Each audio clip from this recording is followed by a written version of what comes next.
This is Radio Biafra Hausa Service 2, coming to you from the platform of Radio Biafra London, under the leadership of one and only Onyendu Mazi Nnamdi Kanu, Mohammadike, one of Biafra land. Mazi Nnamdi Kanu is the only incorruptible leader of the indigenous people of Biafra. He's the director of Radio Biafra and her television, the commander of the armies of Biafra, and the greatest man living on this planet Earth. And this broadcast is coming to you from me, a servant of the Most High, a servant of the indigenous people of Biafra, the firstborn of Mazi Nnamdi Kanu, and a proud disciple of our leader in the person of Nwachineke. Once again, I say good morning, good afternoon, good evening, good night, great Biafrans, friends of Biafrans. Even the enemies of Biafrans, you're highly welcome. As you know, one thing is for us to press on for the disintegration of this British demonic abominable contraption called Zoological Republic of Nigeria, and for the restoration of the kingdom of God here on earth, which is Biafra. Our land is longitude 0, latitude 0, the center of the universe. We are the original children of God. We are here to continue to do the needful. We are here to make sure that Biafra is being restored. There is no going back, my dear brother. We continue to encourage one another to press on. We continue to tell you to press on and to be at alert in all that are happening. We can see how ready the enemies are. The enemies are really ready. They tried this angle, they fell, and they will continue with another side. It is the duty of you and I to understand this game and press on. We are not going to relent. We are not going to relent, brother. Whatever that is happening in Nigeria, they purposely organize it to happen. All the crimes that are going on in Nigeria are well organized, orchestrated. Everybody knows how Nigerian government spend millions of dollars in order to blackmail IPOB. They have tried left and right, they could not. And people will remember when we give intel about the plan to execute. They wanted to kill Katrina Leng in the eastern Nigeria. Everybody knows, remember that press release. IPOB gave it. And that plan was aborted. You will also remember when they were trying to kill Atiku Abubakar in Igbo land. They planned it. We exposed them. The same thing is still ongoing. The same plan, the same issue with different version. You people must pay attention. The same thing is still going on with different version. And that is why they organized the recent happening of the attack on UN envoy in Baru in Anambra State. Everything happening, the hand of the government, either from the federal, state, or any level or group of some governmental echelons always organize it. And their dumping place, their refuge, the place they drop garbages, their garbage bag is IPOB. Immediately they commit that crime, all they think the area to dump this thing is in IPOB. Brother, that is why we must wake up. That is why we must fight to restore Biafra. We must do the needful. Very, very important. Enemy don't relent. You go this way, they come this way, they come this way. They have tried all their possible best. The other time was to give a huge amount of money to the global terrorist global index, being under the Institute of Economic and Finance, owned by the terrorist himself, Tony Blair. They tried that angle, it didn't work, and they are still coming in versions. These are the enemies. These are the enemies. And go to Nigerian publication now, you see it everywhere. IPOB this, IPOB that. It is our duty to debunk this, brother. This is the time we need to know whether indeed you are working for your freedom. It is the time to debunk it with evidence, with facts and figure. This is the time we need to rise up and debunk it. The hands of the state governor must be there. He needs to come and clarify with the commissioner of police, with the GOC of that area, then from the federal. All of them are involved in all this attack. All of them are involved. They have an excuse. They have something they will use to cover themselves up, which is IPOB, so that they will tarnish our image globally. But they will not succeed. They will never succeed. We know what they are doing. The same thing they did during the Civil War. It will not work for them again. We will continue to expose them. Listen, my dear brother, this thing will work based on how tenacity, your tenacious is needed to make sure that we return it back to sender. We expose Nigeria. Nigeria is evil. As evil as Nigeria is, you cannot hide any sin. Have that in mind. The country is dead and corrupt. A government that just wants to leave office is trying to borrow $800 million. What do you think about that? What do you think about that? A country, a corrupt a regime. Nobody's talking about them. Just few weeks for them to get out of the office. They are planning to collect $800 million upon all the whole money throughout all this while. The impostor himself is the minister of petroleum. They're all the whole, nobody's account still. They want to collect another $800 million. Loan, not money they were able to realize. Maybe they gather it from taxation or from the selling of the natural resources or whatever, and is in the account of the government, and they want to take it. No, they just want to borrow it on top of every other Nigerians, zoologians. An unborn child in Nigeria now, if you are pregnant, your child is already indebted of not less than 200,000 naira or to 300,000. This is how corrupt they are. And the worst part is that when they commit their crime, they try to shift it. We will continue to expose them. When we are saying this corruption, don't exclude maybe you be Igbo, you be Hausa, you be Niger, so-called Niger Delta or whatever. All your political class are the same. The attack on US envoy that you see, every newspaper is writing rubbish. You will start with Soludo in Anambra State. Yes. They need to account everything. They know what they are doing, brother. And it is the job of you and I to wake up, both in the media and on any department you are, to expose them and to return it back to them. What they are looking for will not work.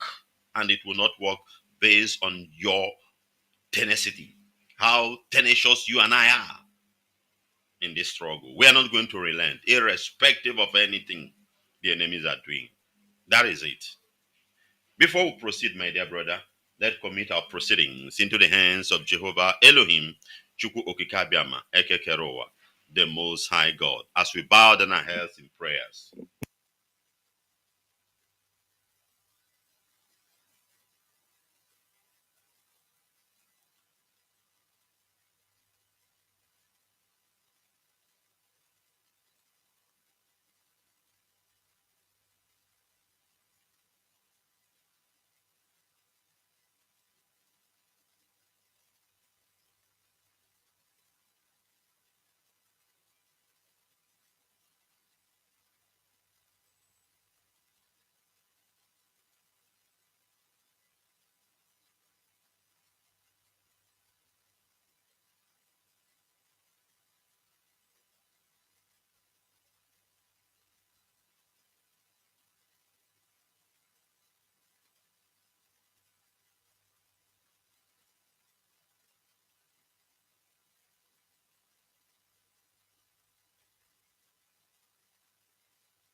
Dear righteous King of glory, ancient of ancient, Chukwu Okekabiam Ekekerowa. Father, we give you praise. We worship, we adore thee, we glorify your name because you are the most high. Jehovah Nisi, Jehovah Jireh, immortal Redeemer, Abba Father, there is none like thee, O Lord. You alone is God, and beside thee there is no any other God. We return all glory, all honor, adoration unto thee. We ask you, Lord God Jehovah, to arise in the midst of your people and accept your praises, O Lord, because your glory will never be shared with any man. Jehovah Jireh, only you shall we worship. Only you shall we adore. Only you shall we glorify. Only you shall we bow down our heads in the floor and continue to give you praise. Agent of ancient, arise and take your glory at this moment. Arise and take your glory to the glory of your name. Arise, O Lord God Jehovah. Arise, Abba Father, because we'll never bow down to stone, to wood, to idols of any kind. We'll never worship man-made God. We will never worship demons in the modern and ancient way. We will never allow your glory to go to them, O Lord. Abba Father, rise and take your glory at this moment. Be thou exalted, ancient of the day. Blessed be your holy name. Jehovah Jireh, Abba Father, we lift your servants. Our leader, Mazi Nwachineke, Kanu, we continue to pray. Heavenly Father, you are that God that knoweth everything.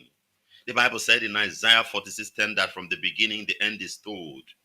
From the beginning of every creation, you know how the end will be, because nothing nothing happened without your consent, Abba Father. You know it why it is like this, O Lord. And we stand upon your word, Abba Father Jehovah, that at the end, O Lord, we shall be victorious. That you will do that which only you can do.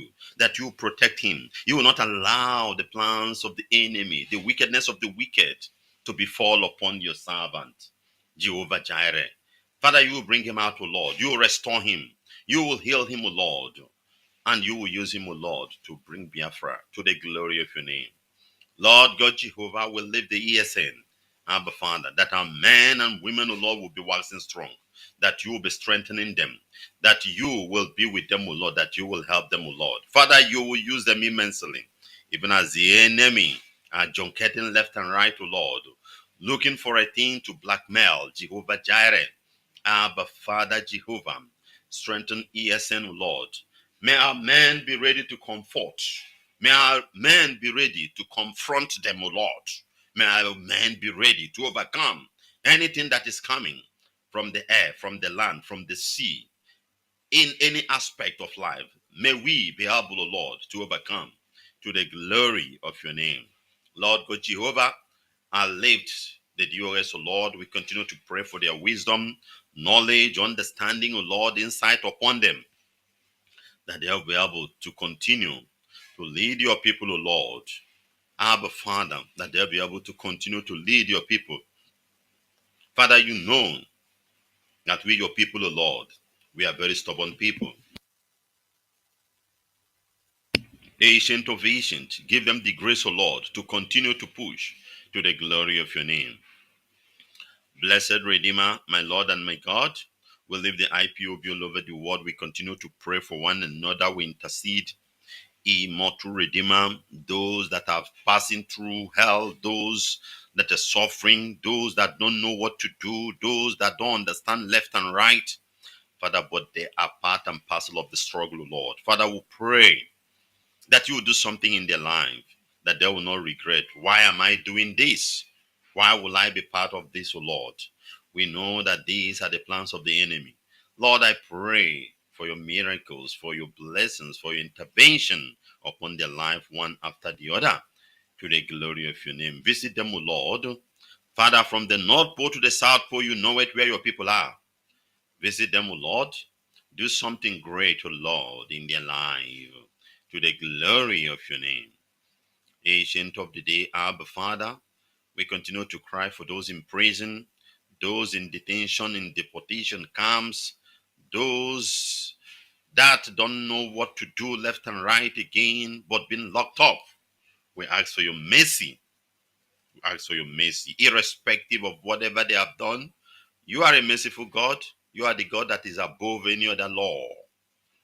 We pray for your intervention, O Lord, that you will free them. Abba Father, we commit those in hospital also. We pray for your healing. The Bible said that the right hand of God is power, and where the Spirit of God is, there is liberty. Let our people be healed. Take away all these diseases that we don't know, that our ancestors didn't even pass through it, but suddenly it's eating us off, dying so young. Father, take away all the sickness. Those in hospital, those who don't have anyone to take them to hospital, we pray, oh Lord, that money will be available. Those that their own have defiled some medical treatment, Father, this is the time you show yourself. Abba, Father, I speak also to the body of those lying in the hospital to respond to treatment. We call upon you to do that which only you can do. We believe in you. Help us, O Lord. Father, we commit the widows, the poor, the needy, Abba, Father, Jehovah, the orphans, the disabled, the poor, those that are passing through hell as a result of the economic situation in the land. Heavenly Father, make a way. Men wake up in the morning, they toil, they struggle, they do all they can do. But at the end of the day, nothing comes out. It's not your will, O Lord. It's not your wish. Bible said in Matthew 18:14, it's not the wish of the Father that any of these little ones shall be suffering, perished. But it's not your wish that they will perish in hunger. Help them, O Lord. Help them, Abba Father. Let there be miracle of having something. Miracle of food in the table. Miracles of one way or the other that they will provide for their wife and children to the glory of your name. Father, as we are still in the month of May, we'll lift our veterans, those who started this journey that are still alive. Father, we'll lift them before you. And even those that have died, their widows are still alive. Agent of agent, I lift them before you, Lord. I pray that you bless them, you strengthen them. I pray, O Lord God Jehovah, that this month, O Lord, will be remarkable. It will be a month of blessing, a month of restoration, a month of joy, peace, happiness upon them. Wherever our veterans are, O Lord God Jehovah, those who started this journey before us, that are still alive, Father, bless them, keep them for us, O Lord. Give them the ideas to share with us on what to do, how to tackle. Refresh their mind, O Lord, on histories for them to share with us, O Lord, to the glory of your name. Abba Father will bless your holy name. Abba Father will give you praise. Take glory, Almighty God. Take glory, Jehovah Ebenezer. Take glory, Jehovah Jireh, immortal Redeemer. Be thou exalted, O Lord. My Father, my Maker, Ancient of the day. Father, we worship you. Lord, we adore thee. We glorify your name, O Lord. We commit the entire Biafra land into your hand. We continue to pray, O Lord, that the forces of darkness that have been risen, that men and women has woken up, but Father, causing death. Every day our people are dying. The youths are dying in their number. Some are victims. Some don't know, even when they fall into it. Forces are pushing them. Lord, we pray against all these things, O Lord, at this moment, that this power was silenced. Father, I also pray that those who are activating these forces, those who are sending it to Lord, so that it will continue to cause problem, that somebody will just fall into problem or just possess the spirit of a youth to go and steal, despite he knows that he will be caught and burnt alive, or to go and commit crimes. Father, we know that there are spirit behind all these things, O Lord. Ancient of the day, my Lord and my God, Abba Father Jehovah, those waking all these forces, my Lord and my God, I pray that they will go down. I pray that the earth will become an enmity with them. The sun will be an enemy with them. The moon, the darkness and the light, the everything, Lord, until they go down to the glory of your name. Father, we pray that Biafra land will be silenced, will be silent. We pray that Biafra land will be calm. We pray that the hands of the enemy will move out. And as our people are returning home, that they will return in a conducive environment and be in the land and be giving you praise. That your name and your name alone will be praised. Thank you, Jehovah. Thank you, Ancient of Ancient. Be thou exalted, O Lord, that we will make this prayer in the mighty name of your beloved Son, Yeshua HaMashiach.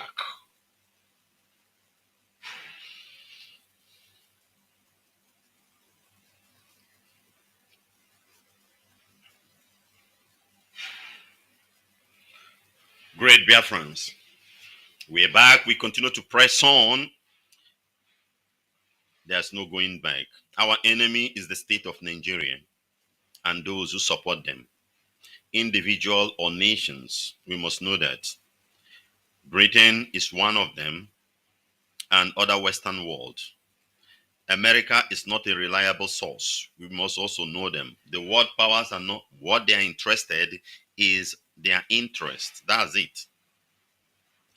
So anything that has happened, you need to investigate it, check it very well. Don't just swallow it hook, line, and sinker because you see where it comes from. We must check things before we'll accept it. These days, Nigeria, the United States are losing friends and allies. They can do anything to recover it. So anything, just investigate anything, I'm telling you. And we must also know that Nigeria is corrupt. And for the sake of the interest of America, whatever they ask them, they will accept. Whatever Nigeria offer to them, they will accept. We need to understand all those things. Nigeria is an enemy to the Biafrans, and it will continue in that way. But we are not going to relent. Look at how corrupt the election, 2023 election, are. Look at how corrupt it is. But Anthony Blinken, the Secretary to the United States, has already called the Jagaban. He has called him. He has called Jagaban. Whether he can endorse him or whatever, I don't know. Even though that the matter is still in court. And America is a well-known democratic nation. They may say it's for a different thing or whatever, but why must he put a call? Is to work in your mind psychologically for you to begin to accept him. Everybody will be saying, because they have called him, America have endorsed him. These are the things. Knowing that Escobar is a criminal, is a corrupt man, but they still call him. This will tell you the white people you see is always their interest. They don't care who you are. And you should be careful with the policies they bring out. Don't say it's from America. Anything they throw out for you, investigate it. Mostly this generation. We know that there were good people 200-300 years ago then that was stood over things. But this generation, we need to be careful with them. For Anthony Blinken to call Jagaban is just to work. If you go and attack them now, they'll tell you, no, it's not for, he's not endorsing, he just call, just put a call. No, but it's working on your psychology. They are working on your psychology. The mind, your tension in pushing in the law court and all those things will go down, will be reducing. You need to know that. He's a corrupt being and he must face the consequences of corruption if indeed there is any platform that will really handle him. That is it. Back to what I was saying initially, the attack in Obaro, the US envoy, Nigerian government hand is involved. Forget about what Nigerian press are writing, they are the same thing.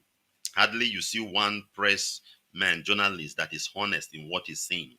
All of them are the same thing.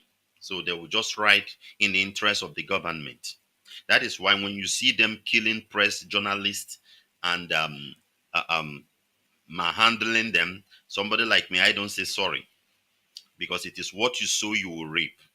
None of them has investigated this thing thoroughly. But the intention is just to push it to IPOB. But we will debunk it, starting with Soludo in Anambra State, his government, and those is working with Abuja, including the Commissioner of Police, the GOC of that area, all of them, the DSS. This is how they plan things. They are criminals. They know what they did there. They know the reason why they put it in that way.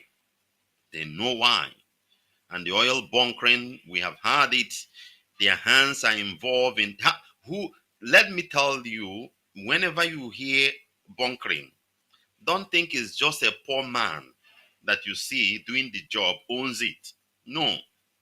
A poor man that drives flying boat or whatever cannot go and tap the Focado pipeline and be taking the oil to go and sell. They can't.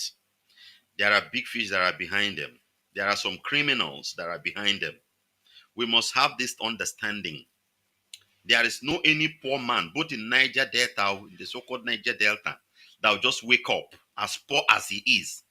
Fear led him to go and tap the Focado line, tapping oil from it. They have not burned that person. There are some criminals, politicians, those in the forces that are behind all these things. They know. And that is why I continue to call for you, zoologians. Your revolution, your life, your future is AK-47, AK-49. If you have not bought your own to begin to shoot any politician around you, there is no way. Jesus will not come down from heaven to repair Nigeria for you, if indeed you believe, or your territory. These are the criminals that are doing all these things. I continue to tell you. But the thing is that the brain of a black man is dead. You can't liberate yourself based on what you have upstairs, based on the belief system, the thinking faculty, not talking and making noise. Ability to exercise what you said is what matters. It's not in black man. Everybody knows all this truth. How whatever governor, now the whole governors that are going out are borrowing beyond expectation. You are there looking at them. The money governors that are leaving office now, they are borrowing, just like the federal government want to borrow more. You know all these things. You will see them, you clap hand for them. You will see them, you hail them. Keayeka hutun kalafia. Keayeka, you are killing yourself. Rankadede, rankadede. You are hailing them onwa. You are killing yourself. You don't have future. Black man don't have future. Africa, you don't have future. We need to tell ourselves the truth. There is no future. Calculate your economy the way it's running, nothing. Technology, zero, nothing. Government, nothing. Because you refuse to pick AK-47, AK-49 to shoot that criminal that claims to be a senator, a governor, a minister, and whatever. They are your problem. Nobody again. They are your problem. The reason why I'm sounding is affecting you, is affecting me. But the reason why I have the feeling, the pain more than you, is because of the piece of wisdom we were able to acquire. That is it. But for you, it's okay. It's a norm. But I tell you, you are going nowhere. Africa, we are going nowhere until we revolt. Until we revolt all these criminals called politicians. There's no two ways about it. Whether it's your uncle, your brother, but you want future, they need to go down. Governors are borrowing extra money as they are leaving office. EFCC are there. They are doing nothing. What they'll tell is IPOB, ESN, IPOB, ESN. What of the money they have stolen? Where is it? All the whole contract you have, who is questioning? Nobody. Nobody. And you are there watching them, clapping hand, waiting for courts. The court they control. Tell me one institute in Nigeria that is autonomous on their own that can speak out the truth. Media is gone. Judiciary is gone. What's the legislative is gone? Nothing. It is you that is left. Religion can't help you, whether you be Christian, Muslim, tradition. None of your belief system, whatever you believe, will come out physically and fight for you. I respect whatever you believe, but I'm telling you, none of what you believe, including the one I believe, will come out physically. I believe in God. Maybe angel to take knife and be pursuing politician is not possible. It is you and I will get these people down. Somebody will do evil. You know that he is the one. What contract? You come out there, you did not see it. Money has gone. You keep quiet, watching. And will come and speak grammar, go to television, Arise, Channel, NTA. We know that this thing is evil. Koro, koro, Koro, koro. But nobody is reacting on it. And you are waiting for, how will something be good? How will it be good? They have attacked US envoy and their intention is to use it to rubbish IPOB, but it will not work because we know them very well. The only people institute on earth Nigeria is afraid today is IPOB. We're everywhere. We will expose them. We will expose them. We're everywhere. The commissioner of police in that area need to be investigated. The governor of Anambra State must be investigated. The GOC must be investigated with their allies from Abuja. We know what they are doing. They will kidnap you and pass through where the military, the navies are, and all those things. Nobody. But when you are going, you just want to cross with a little goose. You see their numbers, searching, stopping, and searching you. But crime will be committed. Nobody will arrest those people that committed the crime. We know them. And they have corrupt every system. The PGs are corrupt, the Igwes are corrupt. You yourself listening is corrupt. Because you see evil, you clap for it. You are corrupt men. You see evil, now you keep calm. You are corrupt. They have corrupt everywhere, making corruption a norm, trying to use it to lay foundation. And you think you will grow from there. Nah, lie. You are living in a natural world. Anything unjust cannot stand. You must know that. You must know that. The attack on US envoy, the hand of Nigerian government is involved. Short and simple. We must tell you the truth. So all these things you see they are writing is just bullshit. That's what America call bullshit. We will expose them one after the other. It happened in Imo State some time ago. Let me flash your mind back. Where DSS shot down an unknown gunman. After he shot an unknown gunman, it was investigated. They open and see that it's their colleagues that disguise himself as an unknown gunman. And he have shot some people. He has done attack before DSS officially came and shot him. Have you forgotten those stories? Many of them. So these are the things that are going on. All the intention is to remove this thorn in their flesh called IPOB. We are torn in their flesh and we will torment them. They will never have peace. Yes, they have looted. You are listening, all of you. You have looted and looted, but you will not have peace to eat that money. I promise you that. We will expose you. You can never have peace. You have the money, yes. You buy a house in London, in America, all those areas. You can have peace to eat it. Man will see it and will expose you. Continue to call your name. And when he get me, ba abin da zaka yi, wallahi tallahi. Dole ne mutolo asilinku. Very, very important. We are telling you the gospel truth. This is Radio Biafra Hausa service to coming to you from the platform of Radio Biafra London under the leadership of one and only Onyendu Mazi Nnamdi Kanu, Ohamadike, one of Biafra land. You are highly welcome on our Friday show. Before I bring in some gentlemen who will look into all this matter gradually, let me have one or two news headlines here. Then I'll bring some gentlemen in as we used to do, for them to meticulously analyze all this fact, all this point with facts. Let's take this one. It's a civic group. The TRI Center lays out ways to end killings, violent in Plateau State community. Everybody knows the killing that took place a few days ago in Plateau State. These killings have been going on in the middle belt everywhere. The only place they are not succeeding is in our area because we are their thorn in the flesh. Are you telling me that, let's say, Igbo people are waking up to be attacking people everywhere and this thing will last like this? They don't know the sponsors of all these Fulanis that are killing people.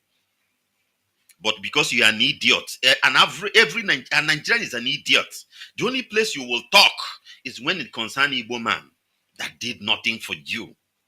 Look at the killing. These are human beings. I was not on air the day the news flashed, but I need to say something on that. These are your fellow human beings. What have you done? What are you saying? Nothing. Look at the number of people that have died. They are burying in their numbers for no reason. Somebody just came in and used machete to machete them in their village, and they are dead. and you bury them, and one idiot from government house will come and write, this grammar they use it, they just make a release, make a press, or that, and that's the all. Tomorrow it will happen again. Tomorrow it will happen again. Who are the people killing Nigerians inside Nigeria? Who are the people? Where are they from? Who brought them? Nobody will question, because it's connected to Fulani, because Sokoto is involved, the owner of Nigeria. They are the one who opened the gate for Fulani to come, because every state refused Ruga, and they started with the Middle Belt. The only place it will end is in our area. And as we are saying it, Igbo politician will go down, Fulani herdsmen terrorists will go down. We are selling it. Because what Okebeke is doing in Imo State now, he has told Imo State, just as Devil May has succeeded. He has sold his own area. He's now supporting Akpabio for Senate. He's not even fighting for Senate. This is a man that killed us because of Igbo presidency. I tell you the gospel truth. Brother, remember the death these people have caused us. Now he's supporting Akpabio. Igbo no get even Senate president. These are the idiots we have. Go to Ebonyi State now. Chinese that are very dangerous. That are very dangerous in dealings, in things. You give them land. What they are bringing out, you don't know, because they are just giving you paper note, $1. These are the politicians causing problem left and right. And when they do it, they will not acknowledge it. They will not admit it. They try to push it to innocent people. Just like the U.S. envoy, they attack in Obara. Their hands is in it. Look at this killing in the Middle Belt. Now, who are doing this killing? When will it stop? How? Innocent people are being killed on daily basis. People cannot stay in their ancestral land. Foreigners invade the land and be killing, and everybody is quiet. Say Fulani herdsmen, Fulani terrorists, Fulani bandits. Whereby there are some big fish politicians. By this time, somebody like El Rufai would have been eliminated, because he's the chairman of the Kaduna Mafians. These are the people killing you. You cannot talk. Both your bishop, your pastor, your reverend, your traditional rulers nobody will talk. Their problem is when they see anything Igbo, IPOB, you see idiots jumping up and down, and you are dying in your number. Cock your AK-47, gun these people down. You will not. You will die like these cops now, these ones we are talking. Tomorrow you will die like them. There is no two ways about it. There's no prayer that will save you. If you don't do the right thing, nature will abort vacuum. That is it.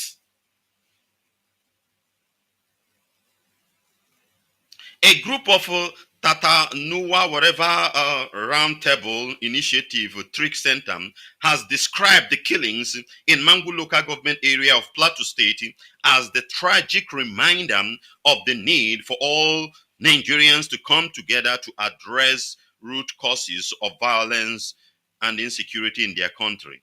All Nigerians now this group, all this group are useless. They are talking group now. Now they have agreed group. When we have been pushing for resource control and all those things, those of you mostly within those middle, what have you done? You even still support the Fulani government, and they will be killing you. The stupidity of a black man is very high. Let me connect it with the Bible. As heaven is far away from the earth, God said that our wisdom with his own, our way are not the same. That is how our brain are. You remember that scripture? That my ways are not your ways, and my thoughts are not your thoughts. Thus says the Lord. That is how stupidity is in our brain, black people. They will still come to this Mangu plateau and kill people again. Nothing will happen. They will come out and talk. They will come again. Some areas they have taken it.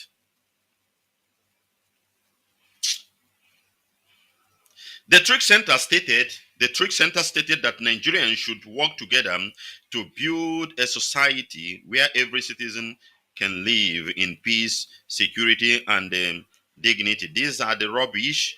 Not today you have been saying, it's just for them to make themselves known. What have Gowon said? Is Gowon not from Plateau State? Is Gowon during the Civil War, by this time, 53 years ago, 54, 56 years ago, even before, Gowon have signed treaty with Fulanese to move cattle, to give them route all the way from Niger to Atlantic Ocean for them to support this war. This is the time they signed this treaty, this thing that are happening. Most people don't know. Officially. That is why Fulani man will tell you that this is cattle route. Fulani man will come and tell you this is cattle route. Gowon, who did all this thing, is still alive.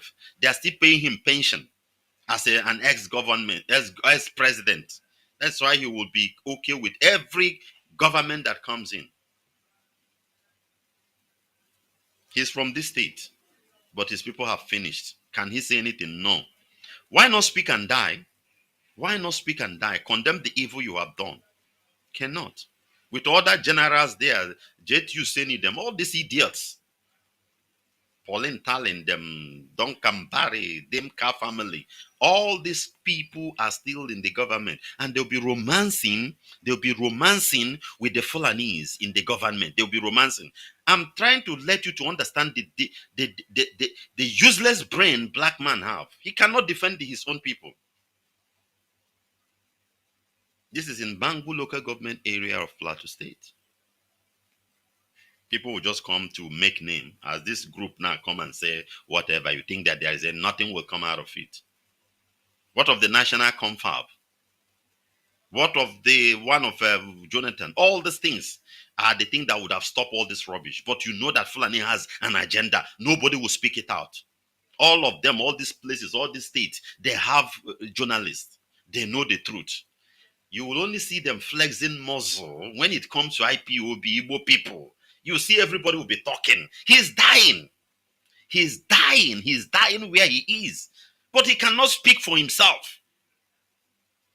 He would go. You see publication now. IPOB, envoy, attack, USM, just to destroy us.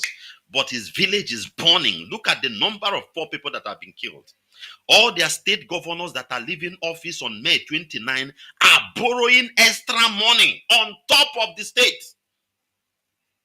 All these, the journalists, go to Plateau, they have a lot of them. Go to Benue, a lot of journalists are there.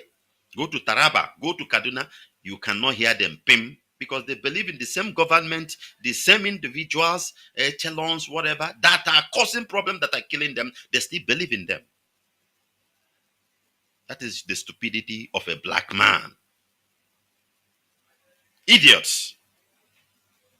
It noted that the recent killing require multifaceted approach to tackle. This was contained in a statement issued by the group on Thursday, calling all citizens to remain vigilant and report any suspicious activities in the to the authority. You see, to be monitoring people that are killing. You are telling them, you go to that village now. Will somebody be there? Where are your security agents?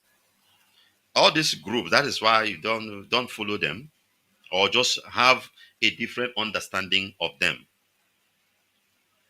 Trick Center, however, suggested that short and the long-term action and approaches to address the situation, which include improved security, dialogue and reconciliation, economic empowerment, education and awareness, justice and accountability. There is nothing that will change Nigeria. If you want to live in your area now as a plateau man within your middle belt, if not to disintegrate Nigeria.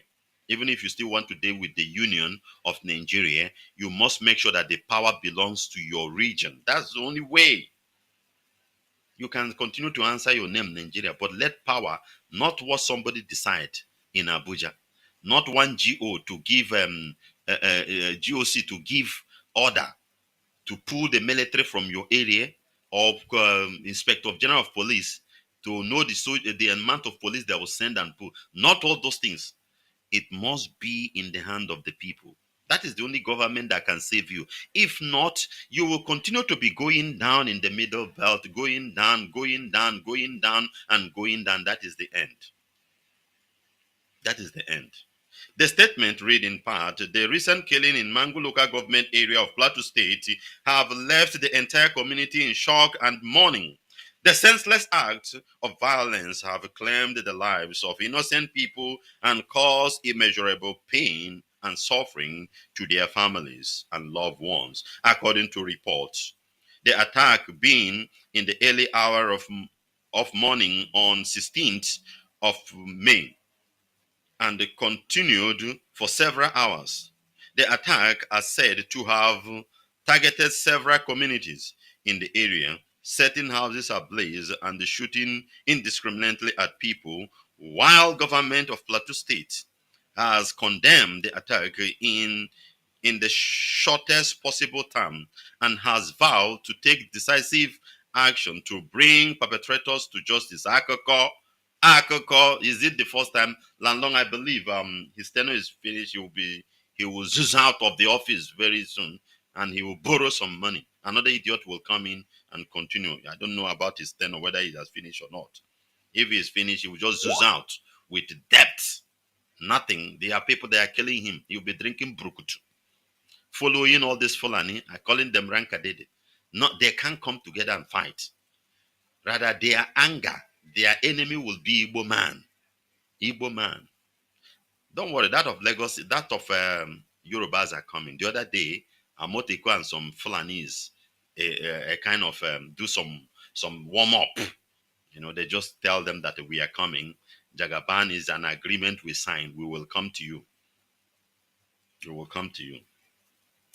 While the government of Plateau State has condemned the attack, Governor Simon Lalong has expressed his condolences to the families of the victim and has assured the people of Plateau State that his administration will do everything in his power to prevent such senseless violence from happening again. We at the Trick Center want to see government in action. All these things are story because they know your brain. They can cool it down with all this press release and there's some sentiments and some emotion and whatever, and give you some money to eat, give you some refugee, whatever, biscuits, bring some bag of rice and all those things and calm you down and put you in IDP camp for the pain to ease immediately. The moment the pain is, that is the end. They know you will not do anything.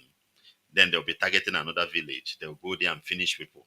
By the time you go back to those villages, you see some group of elements that you don't know. Nigerian immigration will not work in that area. Imagine suddenly in Egypt, a particular area, they just go and kill some Egyptians in their country.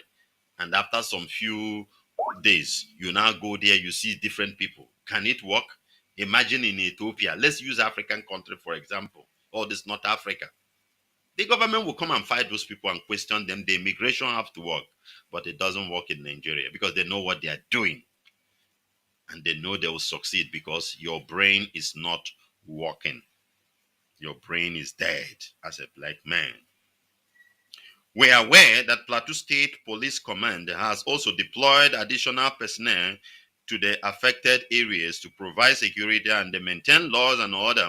The command has urged the people of Plateau State to remain calm and cooperate with the law enforcement agency as they work to identify and apprehend those responsible for the attack. While this is commendable, we believe that this should go beyond rhetoric, and that month after this, we want to get the update. In a lie, they just want to calm you down. That is the end. The police now, if you go those areas, you see enough security men. After 1 week, they'll be reducing. At a time, you not see them. Even the day they will go, they will not tell you. They won't tell you. The day they will vanish from that area, then the people will come back again. If there are some remnants there, they'll finish them and they will take your land. But they cannot deploy this police now in other places. They know some targeted areas. They will not do anything. The killing in Mangu local government area of Plateau State are a tragic reminder of the need for all Nigerians to come together to address the root causes of violence and insecurity in our country. We must work together to build a society where every citizen can live in peace, security, and dignity. The killings in Mangu local government area of Plateau State are a complex issue that require a multifaceted approach to tackle. As a stakeholder, the truth center suggests the following short and long-term action and approaches to address the situation. Improve security. The first step towards addressing the killings to improve security in the affected areas. This can be done by increasing number of all these things are rubbish. This solution you give this group is rubbish. They know those who are involved. Pick them, forget about their position. Who will pick them? They are in the office, they're everywhere. They are in the military. They are, if you pick El Rufai and torture him, he will tell you how bandit comes in. You pick some governors in the Northern Zoological Republic, they will tell you the truth. They know everything. They know everything. So all this solution you are giving is just a formality. And the black man is we love this kind of thing when we make a paper presentation. A round of applause, wonderful, very eloquent on TV, on radio, talking. People will be so excited, clapping hand. Of course, where the problem lies is who will bell the cat. Who will bell the cat? How? Ability to implement all those things, those grammars, all those sugar-coated words, how to implement it, how to practicalize it, let it come. That is where, that is the bus stop for a black man. Dialogue and reconciliation. The government and community leaders should initiate dialogue and reconciliation effort among different ethnic and religious groups in affected areas. These can help reduce tension and promote peace coexistence between the communities. You cannot mix oil and water. Are you listening? This is Radio Biafra Hausa Service 2 coming to you from the platform of Radio Biafra London as we are at the top of the hour. From the platform of Radio Biafra London, under the leadership of one and only Onyundu Mazi Nnamdi Kanu, Ohamadike, one of Biafra land. Mazi Nnamdi Kanu is the only incorruptible leader of the indigenous people of Biafra. He's the director of Radio Biafra and her television, the commander of the armies of Biafra, and the greatest man living on this planet Earth. And this broadcast is coming to you from me, a servant of the Most High, a servant of the indigenous people of Biafra, the firstborn of Mazi Nnamdi Kanu, and a proud disciple of our leading the person of Nwachineke. In case you are joining us at the top of the hour, we are here telling you the solution to Nigeria. This man is talking about, this group are saying dialogue and reconciliation. And I'm telling you, you cannot mix oil and water. It's not possible. There are two major religions in Nigeria. People don't like to go towards that area. That one is key. It is fact. They can never be together. You may not like it. The two major religions in Nigeria, there can never be peace. Whether you believe or you don't believe, it is there. Number two is ethnicity. Africans are naturally ethnic. God created them. If you are moving, traveling within Nigeria, you see community here with different languages. God who put them in those geographical enclaves know what it is. You can't just pack things together. We are not globalists. You may see it in America. It works for them because they believe in it. Nobody wants his culture to die off. Black people, no. If you are traveling only in Plateau State, you see over 100 different languages. Only in Plateau and Nasarawa, you see more than 200 ethnic groups. You now force them. Talk less of bringing aliens that are criminal, Fulani terrorists with different belief system and whatever. It will not work. So this dialogue and why will you reconcile on something that is not working? You cheated. You just go to these people now, you kill their family. You tell them to reconcile with Fulani, and Fulani will be coming to take their land. Tomorrow they will use the cattle and whatever to destroy it. It will not work. I'm debunking all your solution. It will not work. The only solution is one, which IPOB is pushing. You need to disintegrate the zoo. You need to reduce power from the federal government and pass it to the people, even if you still want to stay in the union. These are the ways that you solve this problem. Apart from it, every day we'll be talking. You could be listening from Plateau State. You are hearing me, or from wherever you are. Wait for your own turn. You will die. I am telling you. That's why I like the way I do my thing. Wait for your own turn. The same way this one we are talking now die, that is how we are going to die. There is no any press release reconciliation. Fulani will come and kill you. Yes. They give another solution: economic empowerment. The government can promote economic empowerment program that will provide employment opportunity and boost economic growth in affected areas. This can reduce poverty and they create a sense of belonging among the residents, which can help to reduce likelihood of conflict. That this is lie; it will not work. As far as there is insecurity, there's no any economic growth you will produce, you will provide. Well, wait, let me ask this group. You are talking of providing economic growth in a natural area that is naturally employed. People of Plateau and Benue don't need any other. You need to know what people are naturally connected with before you bring another kind of development for them. These people, their land is 100% fertile. Their land is 100% fertile. They put a seed in the soil, it just nature will just take its course. The moment of harvest, they harvest it, you see bountiful harvest.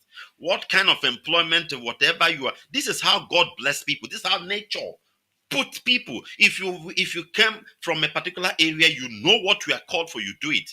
Calling government for you want when China will come and they want to bring a technology, will be manufacturing aeroplane, motor cars, everything. Rubbish. Rubbish. You hear what I'm saying? It is rubbish. God has already given you the work.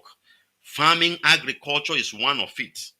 All you need is just to modernize it, advance it more and more. That is the job. God cannot give you a fertile land like the Middle Belt, and you are asking for another way of employment. All you need is to chase away criminal through a good governmental policy, which we are bringing in. The union is not working. The union of the Zoological Republic of Nigeria is not working and it's not going to work. So the only way is disintegration. You have your own government that will protect your work. You don't need to go and be looking for another way of another. Maybe you want to manufacture car, aeroplane, which you don't have the gift. You are from Middle Belt. Your land is very fertile. All you need is advancement of agricultural implements. You learn how the modern way of farming. That's all. You advance it and you produce what the whole Africa can eat. You use other countries, Netherlands, Israel, Ukraine. Ukraine the other time sent how many metric tons of flour to Kenya? Is it Kenya or Uganda? I read the news here. Despite they have been in war for almost 1 year, because they have a land where they are tilling wheat and all those things, processing it into flour. They have it. That is why they have food more than enough to send out. You don't need to be taking all these things you are writing now. This is how all this group now, before you know it, they will call the leader of this group and give him money. All this paperwork is, they work for Africa. Grammar, they work for you, Africa. Eloquent English, whatever. I'm not saying it's not good, but that is the blindness of Africa. They will present this paper now to the government. Government say noted, accepted. They will take some money and give this group, and some idiots will just go. Tomorrow, Fulani will come and be eliminating your people in their numbers. Fulani will come. Another option they give you is the education awareness. The government can also promote education and awareness and program that will promote tolerance, understanding, and the respect for diversity among the different ethnic and religious group in the affected areas. This can help to reduce the likelihood of a conflict and promote peaceful coexistence. Some of the Chibok girls that they claim they are writing physics are still there. Some have 3 children. The person that is talking about education, you don't have security. Insecurity is there. You are talking of education. I want to remind them that some Chibok girls now are mama. No more girls. They are mama with kids. Some have a 3, 2, 4, whatever. Now, these are girls they kidnapped, and they are inside Nigerian territory for all these years, from the time of Jonathan, when they kidnapped them, for the 8 years of Buhari that died in London hospital and was buried in shallow grave in Saudi Arabia, and an imposed to finish his term, since 8 years of his administration, and since from the time Jonathan started, they could not track where these people are in Nigerian territory. Not that they kidnap them, they fly them to another country.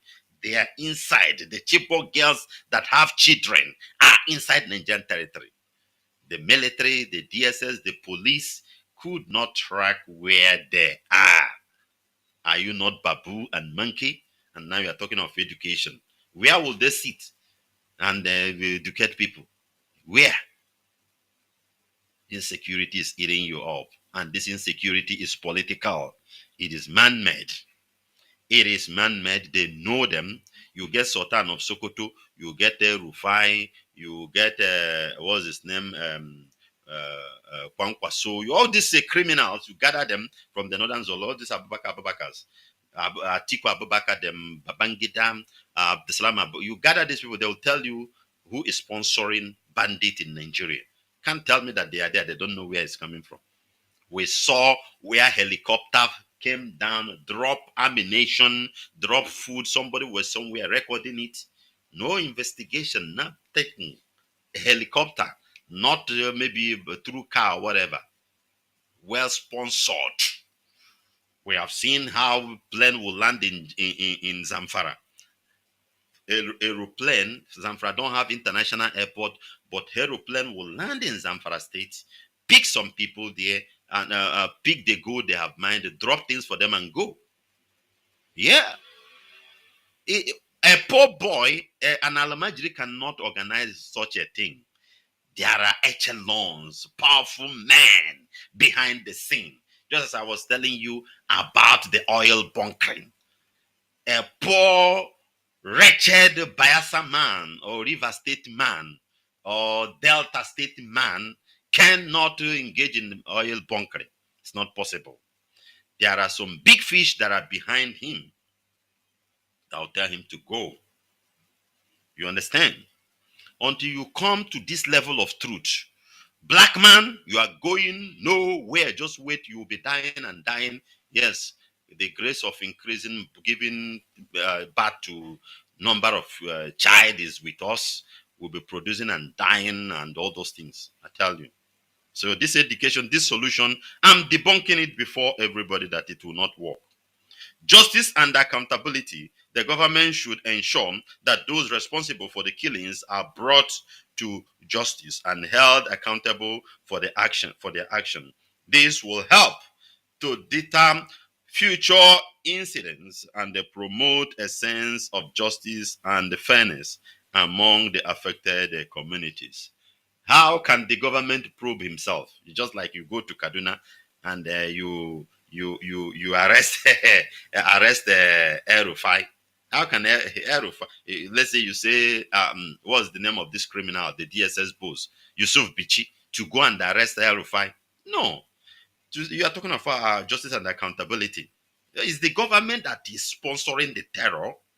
The government are the one sponsoring the terror. How can they arrest themselves or investigate themselves? Did you not hear the statement? Let me remind you of a statement of Osman Al-Khali. Osman Al-Khali in Enugu some time ago said to his police criminals, to his police boys, that when they see IPOB, they should deal with them. This is his word. Deal with them decisively. Don't worry about what the press will say or whatever. When they write petition, remember to come to my office. You just write and you drop. It's okay, noted, accepted. And he will sit on it. And that is the end. He cannot prove himself. So this point will not work. Government is involved in what is going on, and they know what they are doing, and it cannot work. It cannot work. Finally, it is important to note that that these suggestions are not exhaustive, and addressing the killing in Mangu local government and other parts of the state, and of course Nigeria will require a sustained efforts and commitment from the stakeholders involved. Our thoughts and prayers are with the families and victims during this difficult time, and we stand in solidarity with people of Plateau State as they mourn their loss. The statement added. They will continue to mourn as long as their echelons is, they will continue. Are you from Plateau and you are listening? Get ready, another one will happen. It's not a prophecy. It's not it's something, it's just like the sun is rising. Let's say if it is day now, have it in mind that there will be night after some hours. Nothing will stop it, it's certain. Or the place you are now listening, it is dark. Have it in mind that after some few hours, there will be light from the sun. That is how certain it is. More people, more attack in Plateau State, in Benue State, in Kaduna State, in other parts, in Taraba. More attack, people will die. That is it. It's not a prophecy. Is certain. You must have that in mind. Let's take this one finally before I start bringing some gentlemen who has a lot to say to us this day. Zamfara State Governor Matawale will be arrested once he hand over on May 29 anti-graft agency EFCC. Bawa, you also a corrupt man. Abdurrashid Bawa is a corrupt man. Moreover, they've done. There's no governor who say you just arrest because of EFCC, unless that one go against the club. Where is Obiano? Abdul Rashid Bawa, where is Obiano, Willie Obiano, the former governor of Anambra State? Where is he? Did you not arrest him or whatever, bring him to your... The day you release him, we don't know. What is happening? So all these things you people are saying is just a formality. We'll continue to read it, educate people, let people know, but this thing cannot solve the problem. EFCC is corrupt. Abdul Rashid himself is corrupt. He was corrupt during the time of his boss, Magu.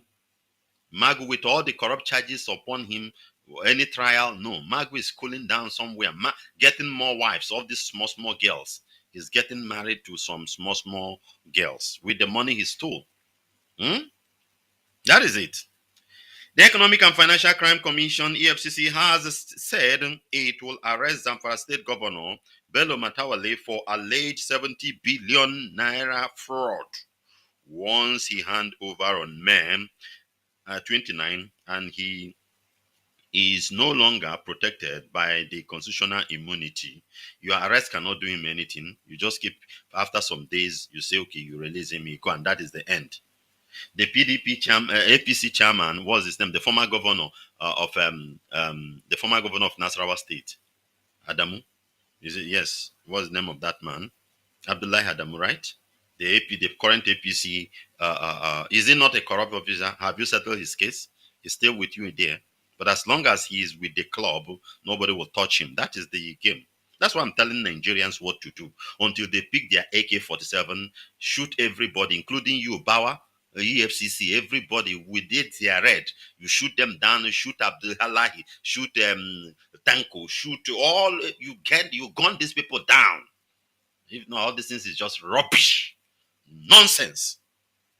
Nonsense. I'm telling you. It's just a formality. Yeah, Matawale is in EFCC. Yes, everybody will happy. The day they will release him, you won't know. You just go. And that's the end. Reporters had reported that EFCC said it was currently probing Matawale, and there was therefore apprehension at the government house, Gusu. Also, Matawale of Zamfara State has accused the EFCC chairman, Abdul Rashid Bawa, of being corrupt. Yes, we know that even before he was appointed. The governor, in a press statement on Wednesday, personally signed by him and sent to reporters, had said Bawa should also surrender himself for investigation. According to Matawale, he and some eminent Nigeria have evidence to sustain Bawa's corrupt practices and abuse of office. But let me play some devil's advocate now to some Igbo Efulefu. Is there any governor from Igbo land that can act like this man accusing EFCC or the possible one other possible now? Onwere any idiot na-ekwu okwu mme na-ezuzigharị na-eyi baba nriga no within the Igbo state now as a na-agwa ya na a ga-atọrọ ya na hand over ọ na-abakwa mba. Ihe mata wale na-egosi gị bụ a na-agba egbe ọ na-aṅụ rotmas. They know themselves. I just want to digress a bit from the other side for you to know that they are the one who owns Nigeria. It's just like you say you go and arrest El Rufai. Who are you? You go EFCC or ICPC or police or whatever. El Rufai. You go na tokwa gi. Bakaji nsoro. Kana hoka. That's the question they'll ask you. But I'm asking, is there any Igbo governor? Is there any Igbo governor that can speak like this man? None of them. The man is telling the criminal also. Both of them are criminals. We have your own, I have evidence. Hey, I love this as I was going to. According to Matawale, he and some eminent Nigerians have evidence to substantiate Bawa's corrupt practices and abuse of office. Meanwhile, in a press release, the anti-graft agency on Thursday said Matawale would be arrested as soon as he handed over on May 29. The commission would like to put the nation on notice to expect more of the kind of wide allegation made by Matawale as those at the receiving and EFCC's investigation fight viciously back. Also, remember, what is his name? Abdurrashid Bawa. Remember Yesum Weekend? Remember, go and pick that idiot. Although there's nothing, all of the, he's already with a Tinubu. Even if you hold him, the moment Jagaban owns the Jagaban will bring him out. So nothing. But I just want you to touch him a bit. Maybe as a Fulani man you are, you can revenge for your brother Atiku Abubakar for what Wike did, all those mouth he's making after he has drank a 40 million naira champagne in the morning and be talking against a whole Atiku Abubakar, a Fulani man like you. So I would like you to revenge on behalf of your brother, of your uncle, or your father, Atiku Abubakar, on Wike. You can inject him, kill him. Nobody will talk. Nothing. He's an idiot. He's already dead because he only have alcohol in his bloodline, in his blood vein. It's only alcohol. So I just want to remind EFCC of that particular criminal also. You just pick him and do whatever. Revenge for Atiku Abubakar on all the things he has done for you, done against Atiku. Revenge for Atiku Abubakar while you are battling with your own brother Matawale, because we know that this is just a game. At the end of the day, we just silence it. We won't hear anything about it. Just like Magu now, your boss, your predecessor, where is he? Nobody talks about him. We continue. But the real issue with Matawale is that he is being investigated by the EFCC over allegation of monumental corruption award of a phantom contract and the diversion of over 70 billion divert in Zamfara state. This is a country, you remember when they bring analysis of the revenue or whatever some states give. Zamfara couldn't give up to 1 billion. Other states were given 2 billion, 3 billion, I mean within that level. But Zamfara state cannot raise a revenue to the federal government of 1 billion. But look at the money the governor have been siphoned. This is the one that we're able to calculate. This is Zamfara, where gold, where the sand is being packed in a bag and loaded inside a container, and Chinese are taking it to their country. You know how brilliant China are. The moment such a thing, you know what they are gaining. This is a state where they are mining gold. Right now, as I'm talking to you now, they are mining gold. Just Chinese are there. The bandit, their bullet don't touch Chinese. But if you are a black man cross there, they follow black man bandit will shoot you. You understand the level of the decay of the brain of a black man. So this is the state. This is the governor from that state. but revenue he cannot generate up to 1 billion. But now he's been accused of 70 billion naira a phantom contract. They will award contract, give you the money, you return the money back in US dollar. That is what they're doing. And you go back there, you see that the contract you had that have been awarded is not executed. And you keep quiet, clapping for him, calling him Ranka Dede, Kiayeka, Hutun Kalafia, Angesheka, Kaza Kaza. Are you not an idiot? Are you not an idiot, black man? Your redemption, we still have about 200 years for our brain to metamorphosize into a normal brain of a human being before we can liberate ourselves. We need some refining, natural process of our brain. The money which was sourced as loan from an old generation bank purported for the execution of the project across the local government area of the state was allegedly diverted by the governor through proxies and the contractors who received payment for contracts that were not executed. The commissioner's investigation so far revealed that more than 100 companies have received payment from the fund, which no evidence of service rendered to the state.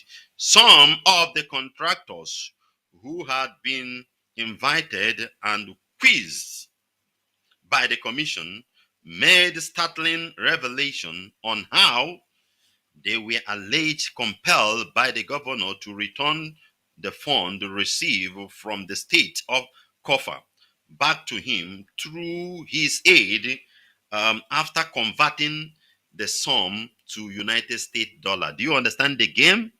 He give the money to the contractor. The whole world will be there. Useless journalists will be there. Record it. Oh, so contract have been awarded. Wow, Matawele. But he has discussed with the contractor.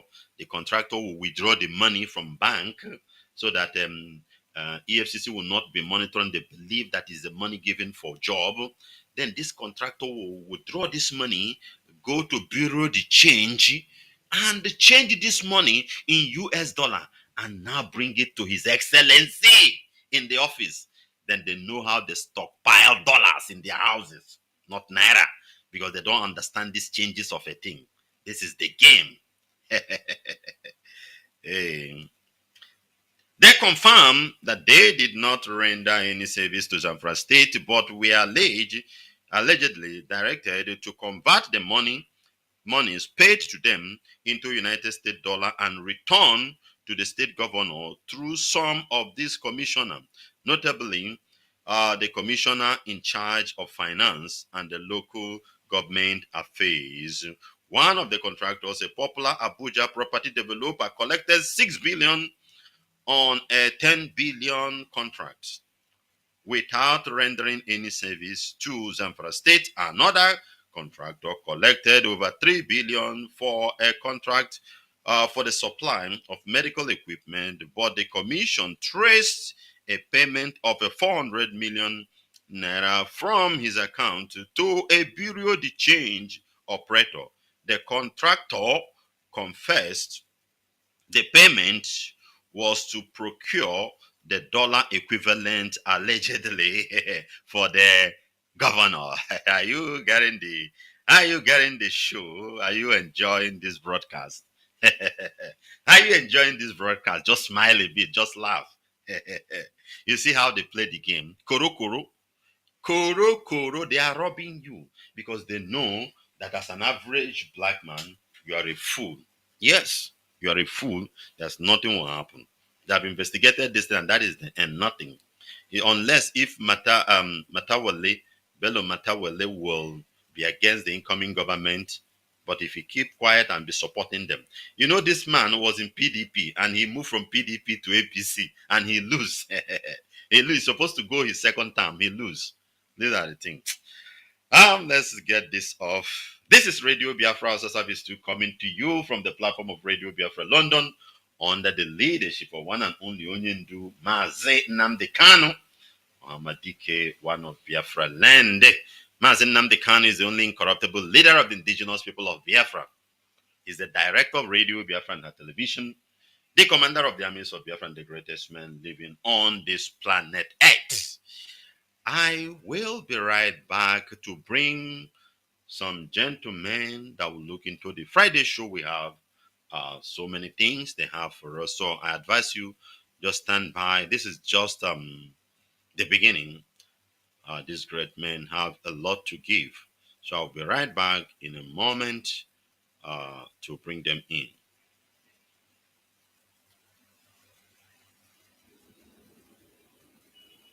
Leaders in this country must listen. This impunity cannot go on. It is not possible that armed bandits are settled in our farmlands and forests, and they are organized in a very military way. And the security operatives don't know where they are. Nobody disturbs them. Yet, unarmed Igbo boys hold a meeting in Enugu, and the SSS or whatever it is called suddenly discovers where they are and lives are lost. This is not acceptable. This is the type of thing that will turn a country to a land littered with just ruins. It is not possible that here in Nsukka, we hear the Muslim call to prayer from our windows in our bedrooms as early as 4 a.m. And a Christian who in Abuja takes her Bible to call people to accept Jesus Christ is murdered by an Islamic fundamentalist, and nothing happens. It cannot continue. And these are the things we have to say no to. It is not just about SARS. It is about injustice. It is about violence. It is not possible that Muslims in this country can acquire land and build mosques anywhere. Many mosques are rising in Nsukka now. And Christians can no longer obtain land to build churches, even in the so-called Christian-dominated states, let alone the London states. You may have heard that the governors of northern Nigeria said that they need SARS because maybe there they perform the function for which they were established. Correct. But then, what does that tell you? That this country can no longer be ruled or governed as if we were all the same in everything. There must be different levels of governance and autonomy. Because if SARS is so oppressive in the south and so helpful in the north, then there must be different standards in the north and in the south. Some call it a restructure, some call it anything. I'm not interested in the name, but there must be some form of decentralization of governance in this country if we want to move forward. Hello? There is too much power and money at the center. Hello? That is why governance is no longer service.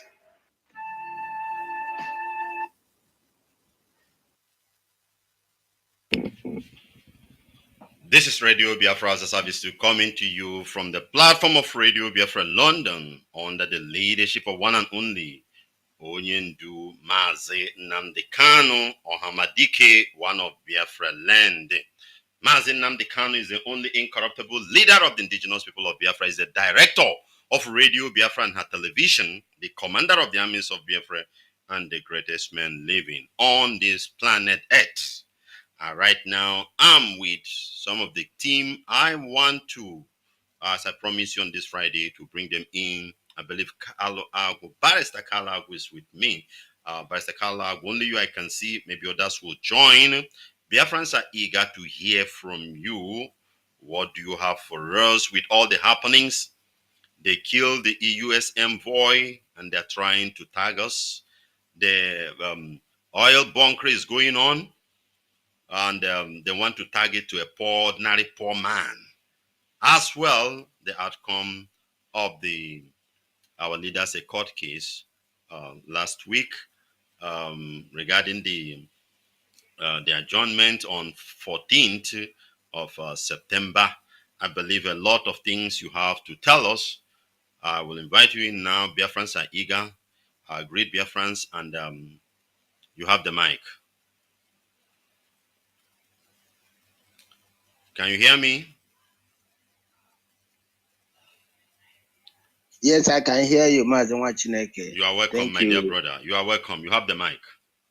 All right. Thank you for welcoming me and the Biafrans, friends of Biafra, lovers of freedom and justice, listeners of our wonderful platform, Radio Biafra London. We welcome you once again today and on the topical issues that is being discussed, mostly, which is the alleged attack on the United States embassy staff's convoy in Anambra State, that is in Biafra land. I must tell you that this is not really unconnected with the fact that there was or there is a report by the United States, by the US government, which indicted the Nigerian state of whereby the US government accuses the Nigerian state of severe violations of religious freedom.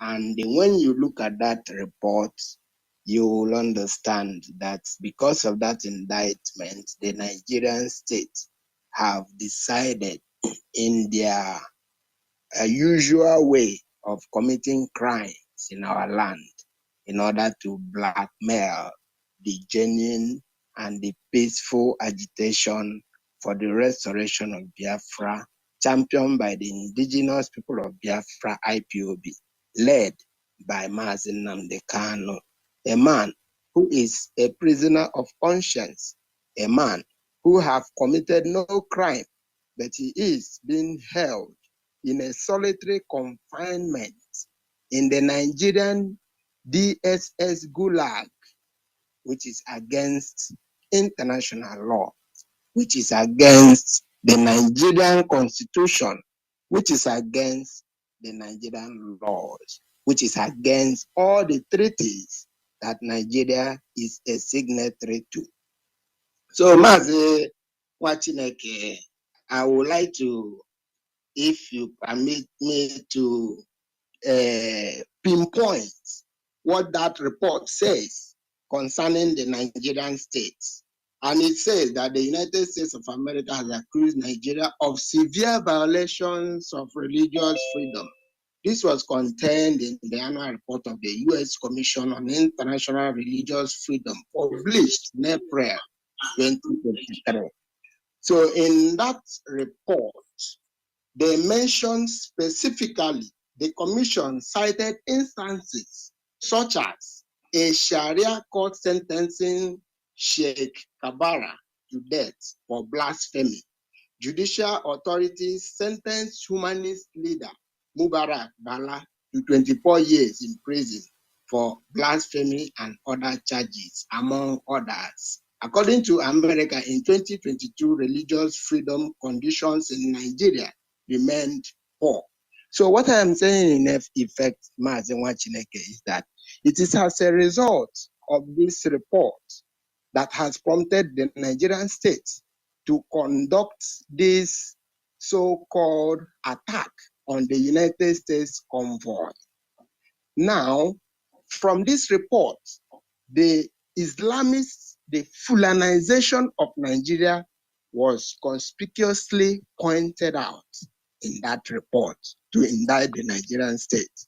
Therefore, since they did not mention anything in the Southeast, which they have already mapped out as a place, as a killing field, in order to uh, in order to stop the genuine agitation for freedom. In as much as the US government did not mention the Southeast, did not mention the Biafra agitation, the Nigeria wants to put that geographical area to the point of the world in a negative way. So that is what I say in this thing. So, and from what we have seen, that from the report from the US mission in Nigeria, where the White House, they confirmed that multiple embassy staff members were killed on Tuesday with some bombs and kidnapped after a US convoy was attacked in Nigeria. The attack took place in Anambra State with Anambra Police Command saying the attackers murdered 2 police operatives and 2 staff of the US consulate and set their bodies and their vehicles ablaze. The personnel who were killed were not US citizens, according to the White House and the local police. No US citizens were involved, and therefore there were no US citizens hurt. So what we are trying to point out here is the connection that the Nigerian state is trying to draw toward the agitation for a peaceful referendum to self-determination. In my own understanding, it is very, very appalling, and they're also disappointing that a lot of self-determination activists has been detained unlawfully. Many have been disappeared. There has been reports of state-sponsored disappearances of citizens who agitate for self-determination. The US government, the US mission in Nigeria has completely ignored all these clear human rights violations and the breach of fundamentals of the democratic principles which the US government stand to defend in the world. It is very, very disappointing that the US government, the US mission in Nigeria, can sit idly and watch the judicial arm of government is being pocketed by the executive arm of government in Nigeria, whereby a court order is violated and disobeyed with flagrant impunity, and the US will never say anything concerning that. But as soon as the Nigerian states involved in blackmail, the US government will react and make a statement. It is very, very wrong. It is very, very disappointing because it defeats the objectives of the US government in Africa or in the world, because they have always preached democracy, the rule of law, human rights, and all this. But they never defended the rights of the indigenous people of Biafra that has been trampled upon for a very, very long time. We are killed on a daily basis in Nigeria. Our properties are targeted when there is even all this religious freedom violation that the report has mentioned or cited. When it happens in Nigeria, our people are always at the receiving end, even though it doesn't concern us.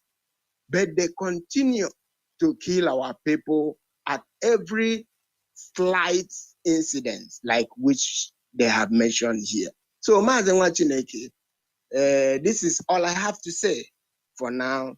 And you remember how we have continuously told our people to participate in the Nigerian coming up census. But unfortunately, they have postponed the census, and also they have used that avenue to siphon more than 200 billion naira, which is the typical of Nigerian political system, where every avenue is open for people to exploit for personal gains and selfish interests. Thank you, Mazi Nwachineke. I stand by if you have questions for me. Thank you very much, Barrister Carlo. Thank you. You really hit the hammer at the head of the nail. Before we go into maybe throwing other question to you, I believe Mazi HK is also with us on the forum. I would like him to come and give his own report regarding all the things. Then before we may maybe throw one or two questions. Mazi HK, can you hear me?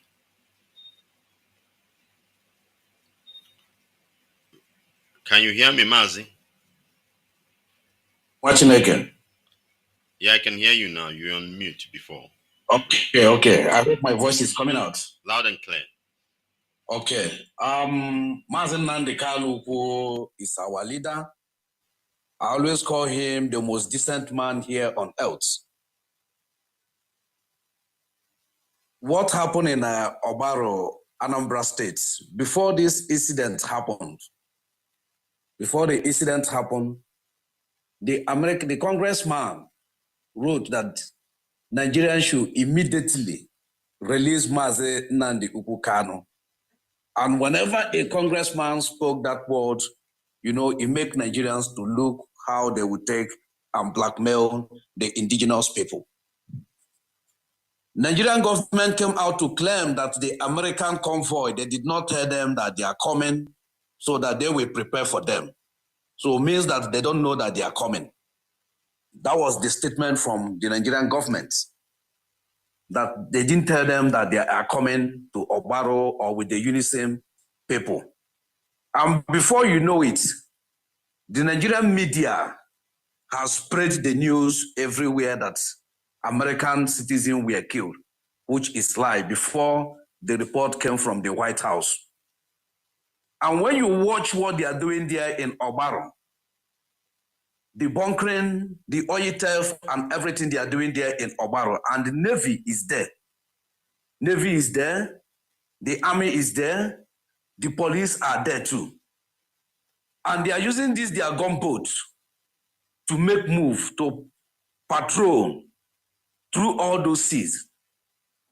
And they have their headquarters going up and down, and they have their vehicles, their hillocks, and their armored personnel tankers, carriers are all there. And when you watch where this incident happened, it's not even up to how many poles to where the military personnel and the Navy personnel are. Those people that are doing those bunkers there. So they cannot tell us that they have military checkpoints, each one pole in Biafra land, and such a thing will happen without the police, without the Navy to know. What happened in Owerri last 2 years? A DSS operative with his ID card disguised himself as unknown gunman, killing people, shooting. But unfortunately to him that day, he was gunned down by the police. And when they search him, they see he's a DSS operatives, a DSS personnel. So when you watch this convoy that they attack, there is no other people that do this cheap blackmail than the Nigerian government because of what the congressman speak. That's why they carry on this attack, to make sure that our place will be hot, and to make sure that they will invite their terrorist military men to come and destroy and burn our houses and kill our people as usual. You cannot tell me that the bunkering that are going on there, that the federal government don't know anything about this bunkering. Federal government are the ones sponsoring this bunkering that they are doing there. Do you know, before this bunkering will carry on, a lot of tankers are coming there. And without pressure, there will be no products to carry, even in the high sea, without pressure. Where are those pressures are coming from? Those pressures are coming from the tank farms. Those pressures are coming from the vessel. Because there's one big machine that are inside there, that pumping machine that are pumping those products out. Because those products cannot come out without those pressure. And when you watch, those people that are working there are working with the federal government. When ATK want to come out, it has a sign, a color. ATK will carry yellow color, yellow. You will see the pumping machine, they will bring a yellow, something like yellow signpost. You will know that it's ATK and DPK. ATK is the oil that they use to fuel aircraft, aeroplane. They call it ATK, A1. Then DPK is kerosene. Two of them go the same pipe, the same area. Then when the AGO will come out, automatic motor system, you will see it will come out with blue. PMS come out with the same blue. So which are those people that are giving the bunkers those signs? Because when the PMS will come out, it's highly inflammable. They will be there with their fire service are there. All these workers are there to tell you that the federal government of Nigeria are the one doing those bunkering. And they will take the villagers, the king, the PG, and the community leaders. All of them, they will arm them with gun, rifles, and they will instigate problem between the communities. They will be shooting and killing themselves. Then the bunkering will be taking places. And they will bring in ammunition for them through those military personnel that are there. So the commoners that don't know what is happening in the village will be running headers scattered. And this bunkering will be taking places, and their road and their farm and their water will be destroying every day and night. And when anybody wants to revolt in that community, they will kill the person and call the person a member of IPOB. Or they will call the person an ESN. So that they will make the community desert places for them. The community will no longer be safe for the commoners. The markets and the activities in that community will be flopped. Which people are sponsoring all those things? They are federal government, because the poor man that are driving keke or a poor farmer cannot even buy the host. Nwachineke cannot even buy that host. One each of that host, I know how much they are selling one each of that host. 3 inches, 4 inches, 5 inches. And this host, I'm telling you, if the pressure start now, able 10 men cannot hold the pressure. Able 10 men, where it cannot hold the pressure of that thing. So how are they telling us? How are they trying to instigate or to say that is the community or is IPOB or is who that are doing all those things? There, where the chopper is on air, flying, where their gunboat is in the sea. And inside the gunboat too, they will still kidnap somebody and still enter the same flying boat and take the person across the sea. Take the person, drive close Uguta. You will think that the person are still in Uguta. They have crossed from there to Ebema. They have crossed from there to Bayelsa, to Brass.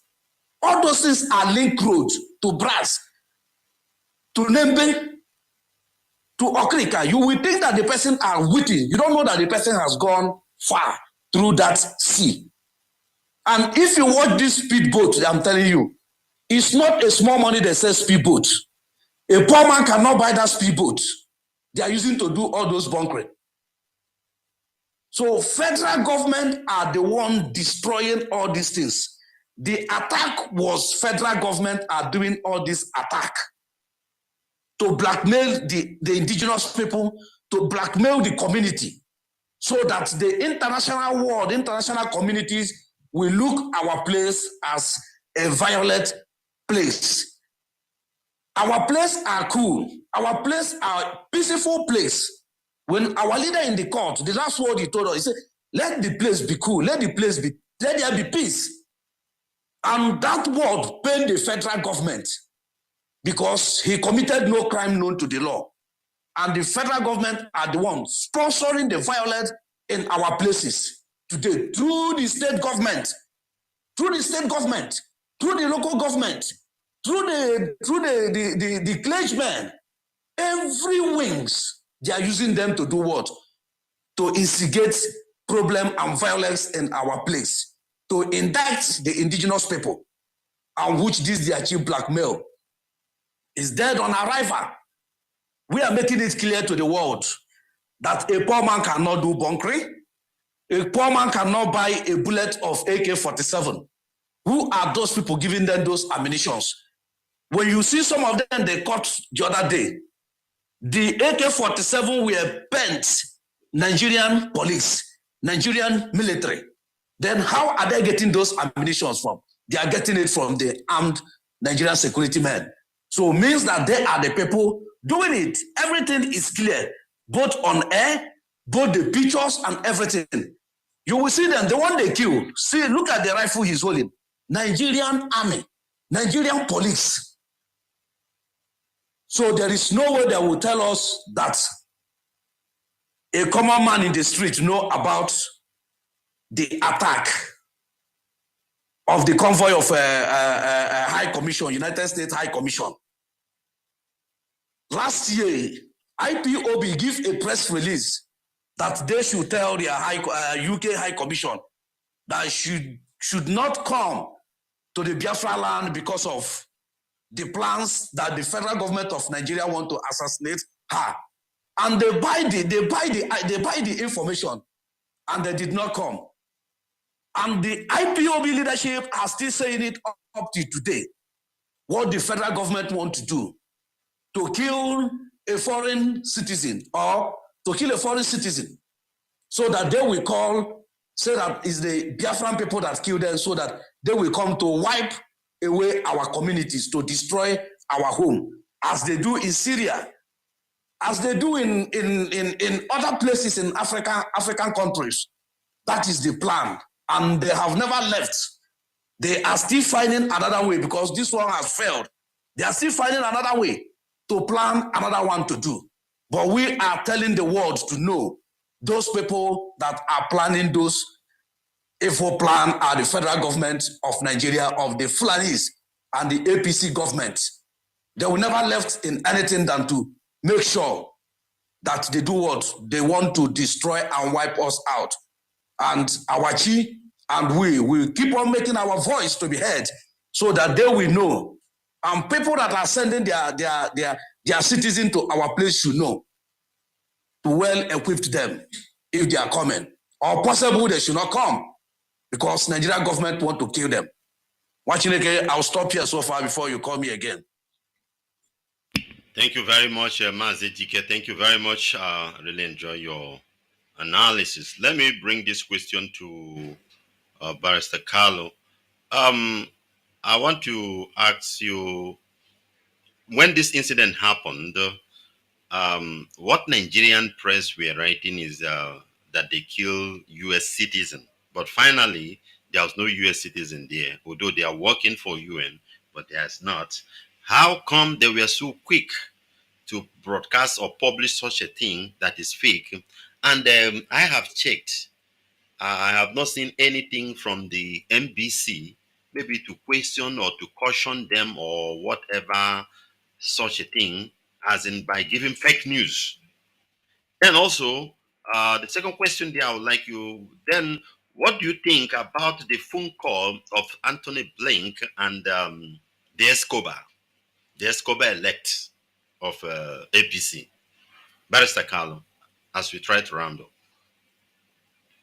Okay, thank you so much, Mazi Nwachineke. The point is very, very clear that if you check when they broke this news, it is the Nigerian government officials, agents that broke the news, like someone they call something Garba, and they were aides to the president. And this is to tell you that it is orchestrated, as we have already pointed out, that the Nigerian government does all these things to blackmail the IPOB, Indigenous People of Biafra Agitation for self-determination. Remember that Mazi Nwachineke, the leader of the indigenous people of Biafra, set it as an objective of the movement to restore Biafra, that it is a peaceful movement that pressures or that demands a peaceful referendum for our people to determine our destiny. So since 2015, Nigerian government had continued to ignore this genuine call.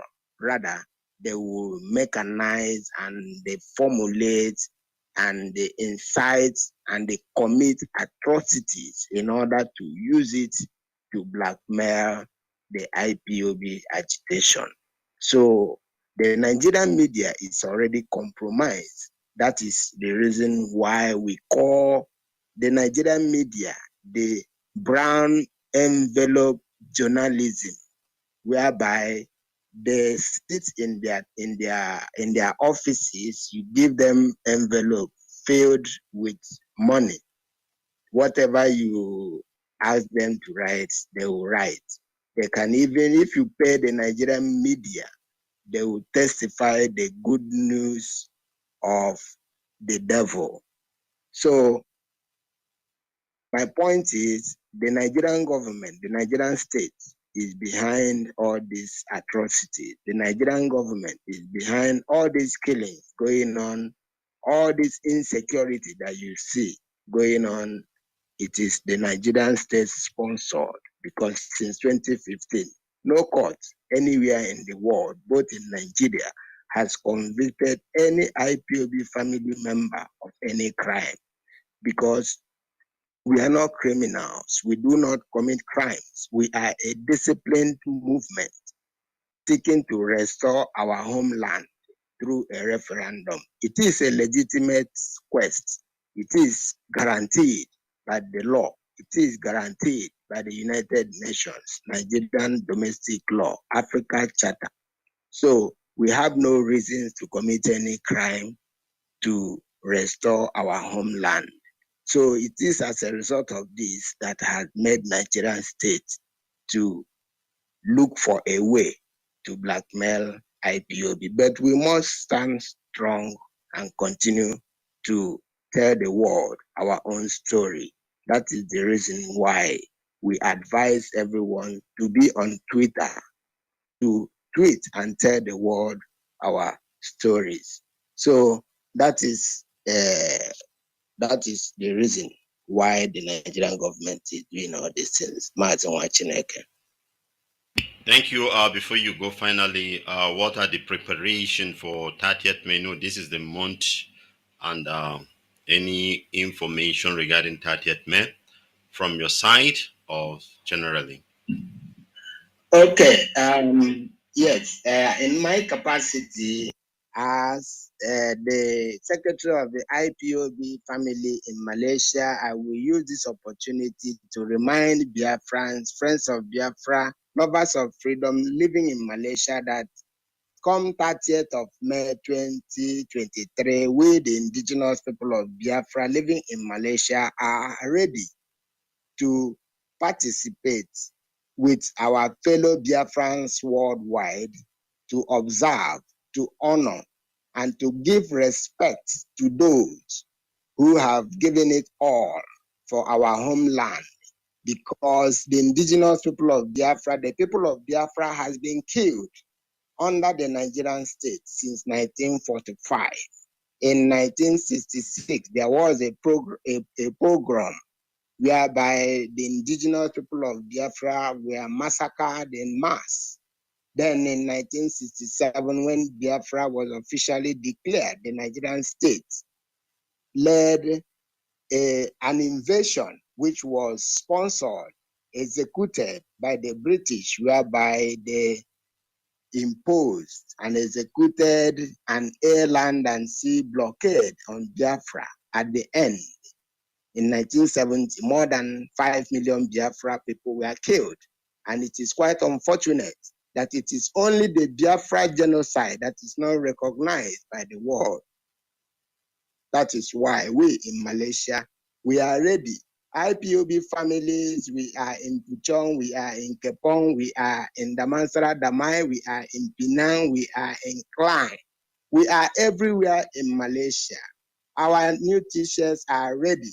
Contact your zonal coordinator and have your own t-shirt and caps and all other Biafra paraphernalia that is available.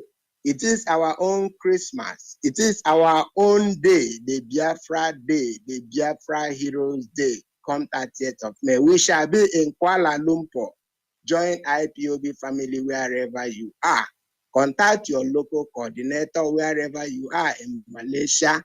For direction, you can call this number 011 36 85 8454. The number is 011 36 85 8454. Mazi Nwachineke, we Biafrans, IPOB family in Malaysia, we are ready and we shall be there. And we shall use that opportunity also to tell the world about the plights of the indigenous people of Biafra, about the infringement of our fundamental rights by the Nigerian state, whereby a competent court in Nigeria has given an order to free the leader of the indigenous people of Biafra, Nnamdi Kanu. But the Nigerian state continues to disobey this order and continue to hold Mazi Nnamdi Kanu illegally and unconstitutionally in a solitary confinement. It is an infringement of the fundamental rights of the indigenous people of Biafra in general. We call for the world, the Malaysian government to intercede into the plight of the indigenous people of Biafra. Thank you, Mazi Nwachineke. Thank you very much, Barrister Carlo. Thank you so much for the wonderful information and everything analysis you have given, and I keep it up. Finally, let me come to Mazi Ejike. Mazi Ejike, I want to ask you this question finally about the Bonkre. Do you think that Bonkre will be going on in a state and the state governor is not aware? Do you think that Soludo, with all the security, whatever information that he's not aware or he's not involved in what is happening? What is your take on this question, Mazi Ejike? Finally, as we wrap it up.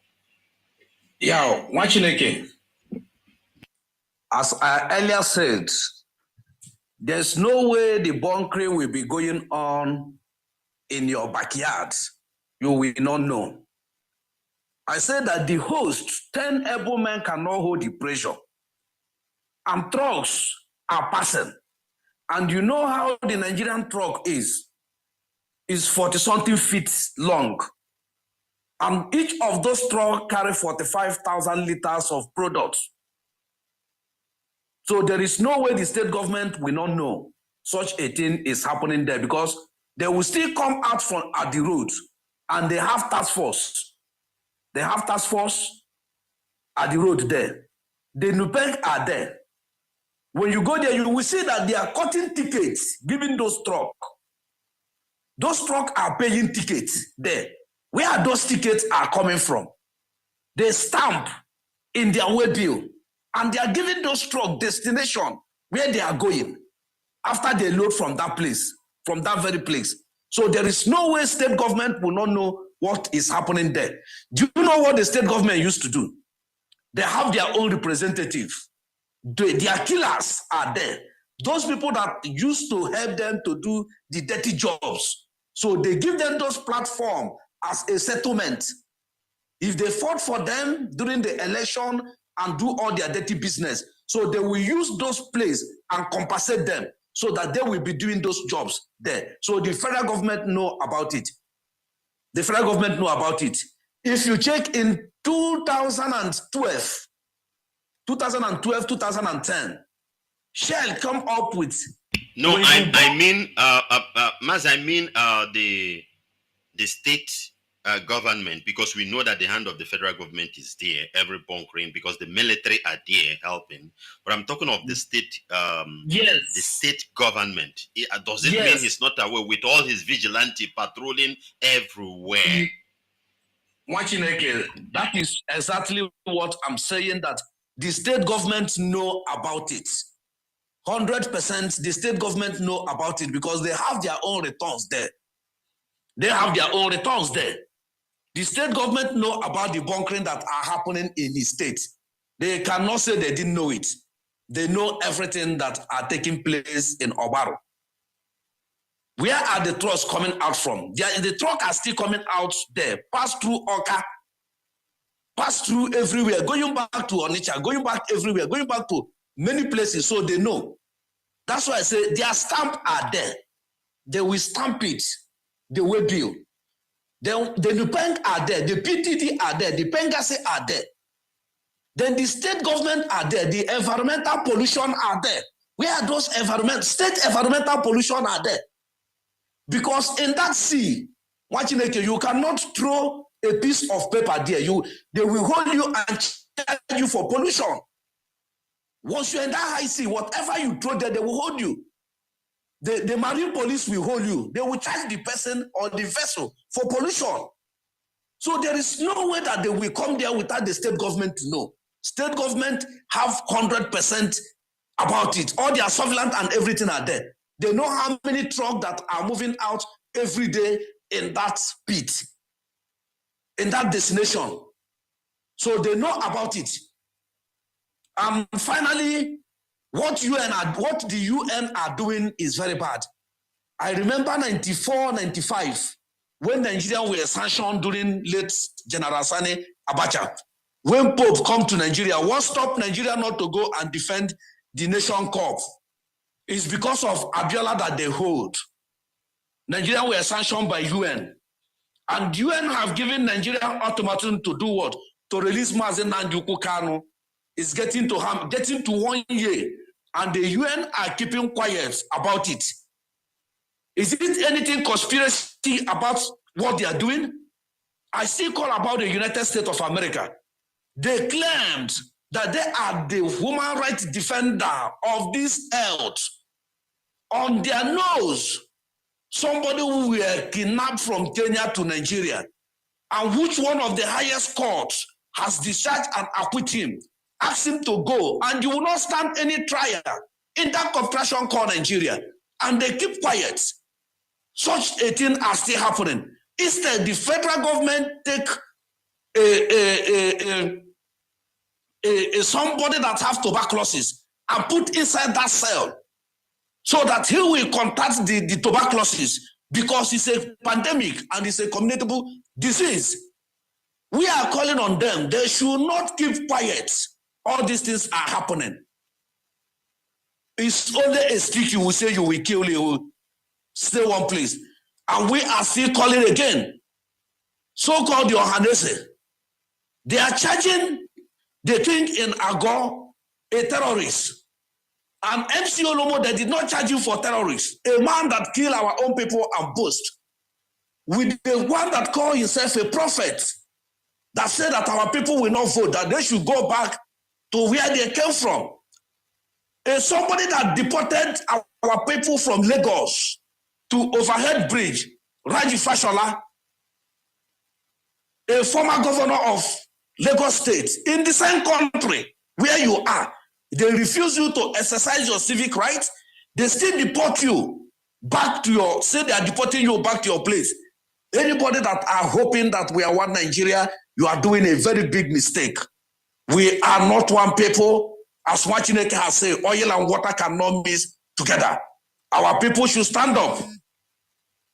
Every person should stand up so that we will go back to our home. The merchant of Venice did everything he did. He left one day. We cannot sing the Lord's song in a strange land. It's better we go back to our home, where your potential, where your dignity, where your rights will be exercised. Nwachineke, I'll stop here so far. May Elohim bless you. Thank you very much, gentlemen. Thank you very much, Barrister Carlo. Thank you very much, Mazi Dike, a historian, for this wonderful work you have done today. I believe the whole world are listening. Lai Mohammed is listening. Although they know the truth, Garba Shehi is listening. All of them, they know. And the reason why we are telling them that they're listening is for them to know that we know their game and we are debunking it, and their plan will not succeed. So I thank you very much for coming up and helping some of our people in understanding what is going on for them, because sometimes our people do fall to all this cheap blackmailing. They are trying to think and panicking that they will succeed. But when they hear the truth from the horse's mouth, I believe their mind will stabilize. But for the international community, I know they know their truth, but sometimes they play politics. But we'll continue to expose them. So I really thank you so much, gentlemen, for the good job you have done today. And I pray that Elohim will continue to bless you, pour more wisdom on you, that whenever you are being called for such a good job, you will be here as well. Thank you very much. Thank you. Thank you. This is Radio Biafra Hausa Service 2 coming to you from the platform of Radio Biafra London under the leadership of one and only Onyendu Mazi Nnamdi Kanu Ohamadike, one of Biafra land. Mazi Nnamdi Kanu is the only incorruptible leader of the indigenous people of Biafra. He's the director of Radio Biafra and her television, the commander of the armies of Biafra, and the greatest man living on this planet Earth. We will be bringing this broadcast to an end at this moment. Thank you for being part of our broadcast. Thank you for listening. I believe a word is enough for a wise. And we continue to encourage you to listen to Radio Biafra. We tell you the truth here. We don't care who the ox is called. Have it in mind. Anytime you are tuning to Radio Biafra, we don't, who is that person? We are ready to die. You understand? So there is a risk between you. Just for example, now, you see where a Boko Haram with bomb is, and you are going there. You are risking your life. He will blow off. Somehow, that is how we are with these criminals that have looted you dry, make your life to be very miserable, put your future in danger, and all those things. So whenever we see the truth around,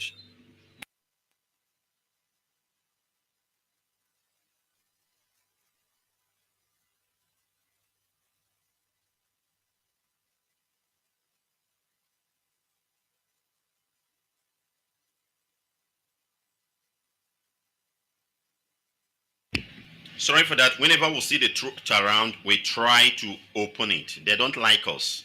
And I love when they don't like us. You don't like us, you don't like me, but you are listening. We will continue to expose them. We will expose them till the day they'll vanish from the surface of the earth. I encourage you to continue to tune to Radio Biafra. Very, very important. In conclusion, remember that we're still on the campaign of our people to go home.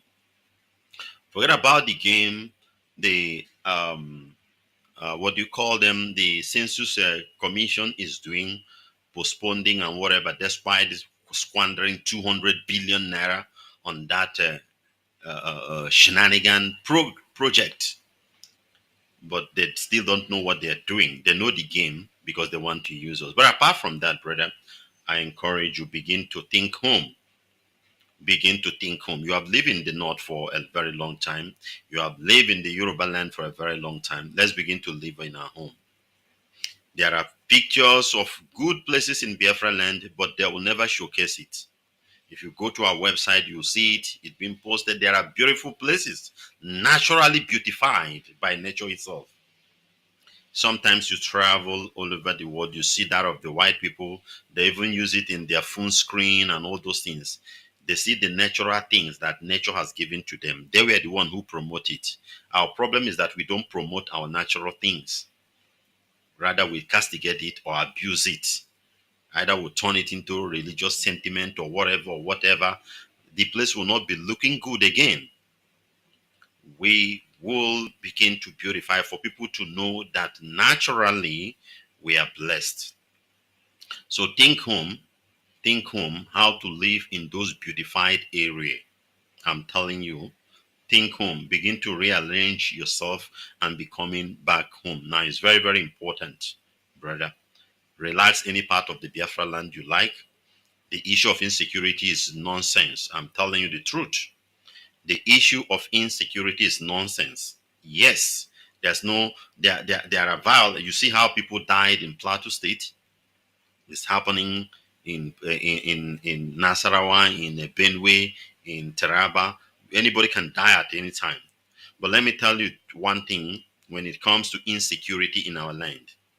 There are two major insecurity which we are into it battling. Number one is the one orchestrated by the government. The one orchestrated by the government, Nigerian police and the military terrorists that would disguise, just like what happened in Obaro, the attack on the all those kind of things. They are the one handling it. They are the one doing it. And some certain Ekperima boys within that Olo area, Ekperima boys are functioning within Olo area. We have vowed to eradicate this, not to stop it, not to reduce it. We will eradicate it. Not in Biafra land, you will make our land uncomfortable for our people. You and we and them will die there. That of the military kidnapping people, taking people, collecting ransom. You remember how the Methodist prelate was kidnapped, just a stone throw from the place the military were. They just signal them that there is a big fish coming, and they come out. All those things we will handle it, and when we handle it, all you know is that is over. You won't know when we tackle it. We are not sleeping. We are not sleeping. We will handle it. It will disappear in our land. We are not sleeping. We are not eating just food or talking. The second insecurity, as I said, is that of Ekperima. And we know them. These people are just useless set of people, criminals. Criminals. They'll just rob their own people with gun. All these, their useless charms and whatever and all those things. We will even on that one. Allah Biafra and all those things. So we'll handle it. Apart from that, you hear anything Fulani herdsmen or whatever, you can't wash. When no wash. Any place had to rishi, ha give. Ebo had to rishi in Biafra land. One ne ha give fu, ha give fu. I want know that you get one name when I man may fi may achieve everything give fu. It's certain because we want our people to come home. We ask you to come. We will take care of our land. Nobody will do it. I always say this. Machi anyị na-efe ihe ọsọkwara gị na-efe onweghị nke ga-apụta physically gị chi na-efe ọ na-alụrụ gị ọgụ. We will do it by the grace of the chi in efe. That is it. This thing is certain. So wherever you are, within the mostly in the Zoological Republic, begin to return home. Settle any place. Biafra land is for you. The land will bless you. The land will bless you. You have been living in the north and all manner of rubbish. They're telling you, your people will do you this, your people. We want to know those who will do those things. We will be very happy to see those who will or whatever. For us to know them, we tackle it. Because it's very clear for us that nobody will solve our problem if not we. And we, IPOB, has come out to do it. And we are not relenting, irrespective whoever that is involved. Government that is involved will not stop us. Fulani terrorists will not stop us. Infiltrators will not stop us. We will cleanse our land. So my dear brother, begin to return home. There are good things in our land. Let us think home. Gradually, you have time now. Begin to return home. It's not good a family of 5, 6, 8. You live in Kanu or with all your family. It's not good. Bring the wife and children home. We know that you have a lot of things, but bring them home. Let your children school in our land. I continue to say this. Let your children begin to school in our land. It will help us to improve the education in our land. That is, in other words, building our land. It's very forget about politicians. Forget about them. We will deal with all these things. Ọwụghị ihe niile ka a ga-apụta na redio a na-ekwu ya na-ede ya ede. onwe ka a ga-eme emecha ya emecha ya eme ịghọtago nke a ga a na-arụ ọrụ a ga-akọntinu. So lata nwa Biafra latawa na be anyị, setụl ebe ọbụla nọrọ, hụ be unu n'anya, hụ ala Igbo n'anya, ka ala Igbo gozie gị. Ọ bụ ala nsọ, and ka ị na-alata gbanwee mmụọ gị, bụrụ onye chegharịrị echegharị, bụrụ ezigbo mmadụ, kwụrụ n'eziokwu. iji ha ọlụ ọbụla iji ejigodo gị afọ chụchụ anyị achịgodo gị ego, chụfuo uche anyị, chụfuo ọnwa anyị, ọlụ iji jigo afọ. Ịhụkwana nwanne gị ka ọ na-eme ihe ọjọọ, ripọtụ ya, agbala nkịta asọpọtụla ya. Ịhụ onye ọbụla ka ọ na-eme ihe ọjọọ n'ala Igbo, gị ripọtụ ya, silekwa ihe ọ na-eme. Ụjọ atụla gị gosi ọnwụgo ndị ọjọọ a ga-ewepụchicha ha. Ị ga-ewepụ ha, enweghị ebe na-aga. Mgbe a chọrọ ipolute eluigwe, Bible dere ya that the kingdom of God suffered violent, the violent one. Ọwụ na-achịpụghị ya, ihe niile n'ebe ahụ polute. So ọ ka ọ si wee dị. I'm encouraging you at this moment, think home, begin to return back home. Very, very important. Thank you very much for being part of our broadcast today. As we bring this to an end, we round it up with a word of prayer.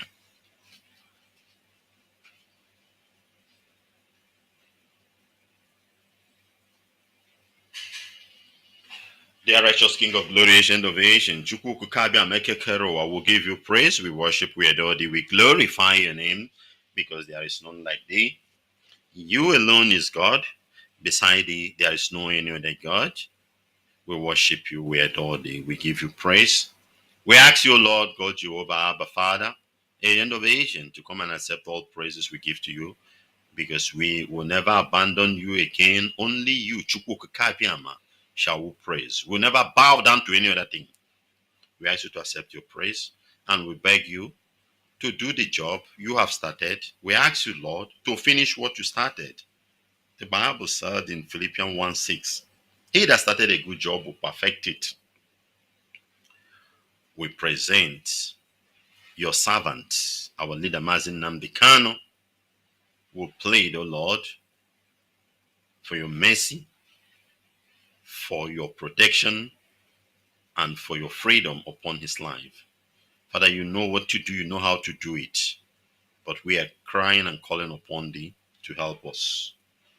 Father, the same way we present the ESN, Ancient of the Day, that indeed, O Lord, you strengthen the ESN, O Lord, for the battle ahead is great, but by your grace, we will overcome. Strengthen the ESN more and more to the glory of your name. Father, shower your wisdom, your knowledge, your understanding to the DOS, O Lord. Help them, O Lord. Abba, Father, help them. Immortal Redeemer, Ancient of Ancients, as I lift your people, your children, IPOB all over the world, asking you, Jehovah, my Lord and my God, to help, to bless, to protect, to restore, to heal, to revive your children. Father, the same way, O Lord, we present those that are sick, those that are in prison, those that are poor, those who don't have anything. Lord, I pray that this Sabbath will bring a blessing to them, O Lord, a hope, a restoration. Help them, O Lord. But also our veterans, as we are in their month, O Lord, may you bless them.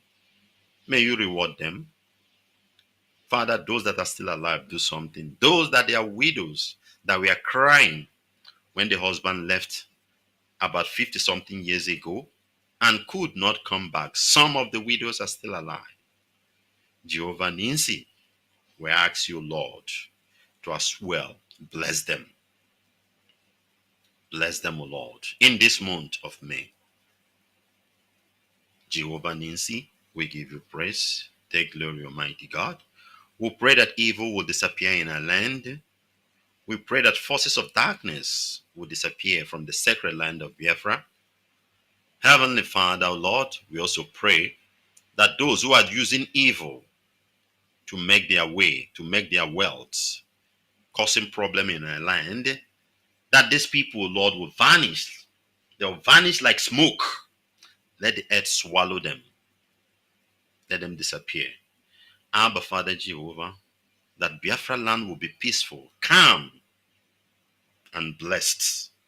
That your children, O Lord, will return back home and be giving you praise, worshiping you in the sacred land of Biafra to the glory of your name. Thank you, Abba Father. Thank you, my Lord and my God. Blessed be your holy name, Daddy. Father, we'll make this prayer in the beautiful name of your beloved Son, Yeshua HaMashiach. And I leave you with this. The Bible said, they that know their God, they shall be strong and be doing exploits. Daniel 11, verse 32. Shalom.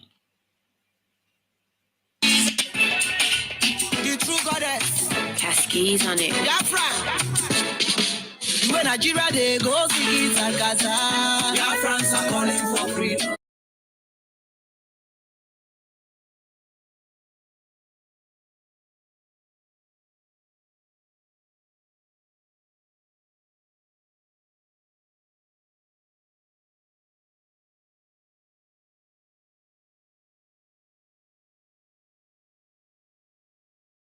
This is an aberration. I mean, you don't attack Nigerian Defense Academy and kill officers and get away with it. Yeah. The last time I was in NDA was in 2017. I went to carry out an investigation by the Minister of Defense. I wanted me to check what is going on with the training and the security environment there. I remember I spent about a week at NDA with the commandant and with the staff, But something struck me, and that was every Friday, the gate of NDA is thrown open, and everybody have access to come and pray in the mosque. And I want to actually enjoin journalists to go to all military formations across the country on Friday by 1 o'clock. You are going to see the same thing happening across all military formations, including Naval Training Command at Papa, including the division in Ibadan, including NDA, including Jaji. I was in Jaji in 1994 for my junior division. And every Friday, our gate is thrown open. And everybody comes in to pray in our mosque. Even though they have their mosque outside. If you go to Defense Headquarters, I served at Defense Headquarters as the Deputy Director, Defense Administration between 2015 and 2017.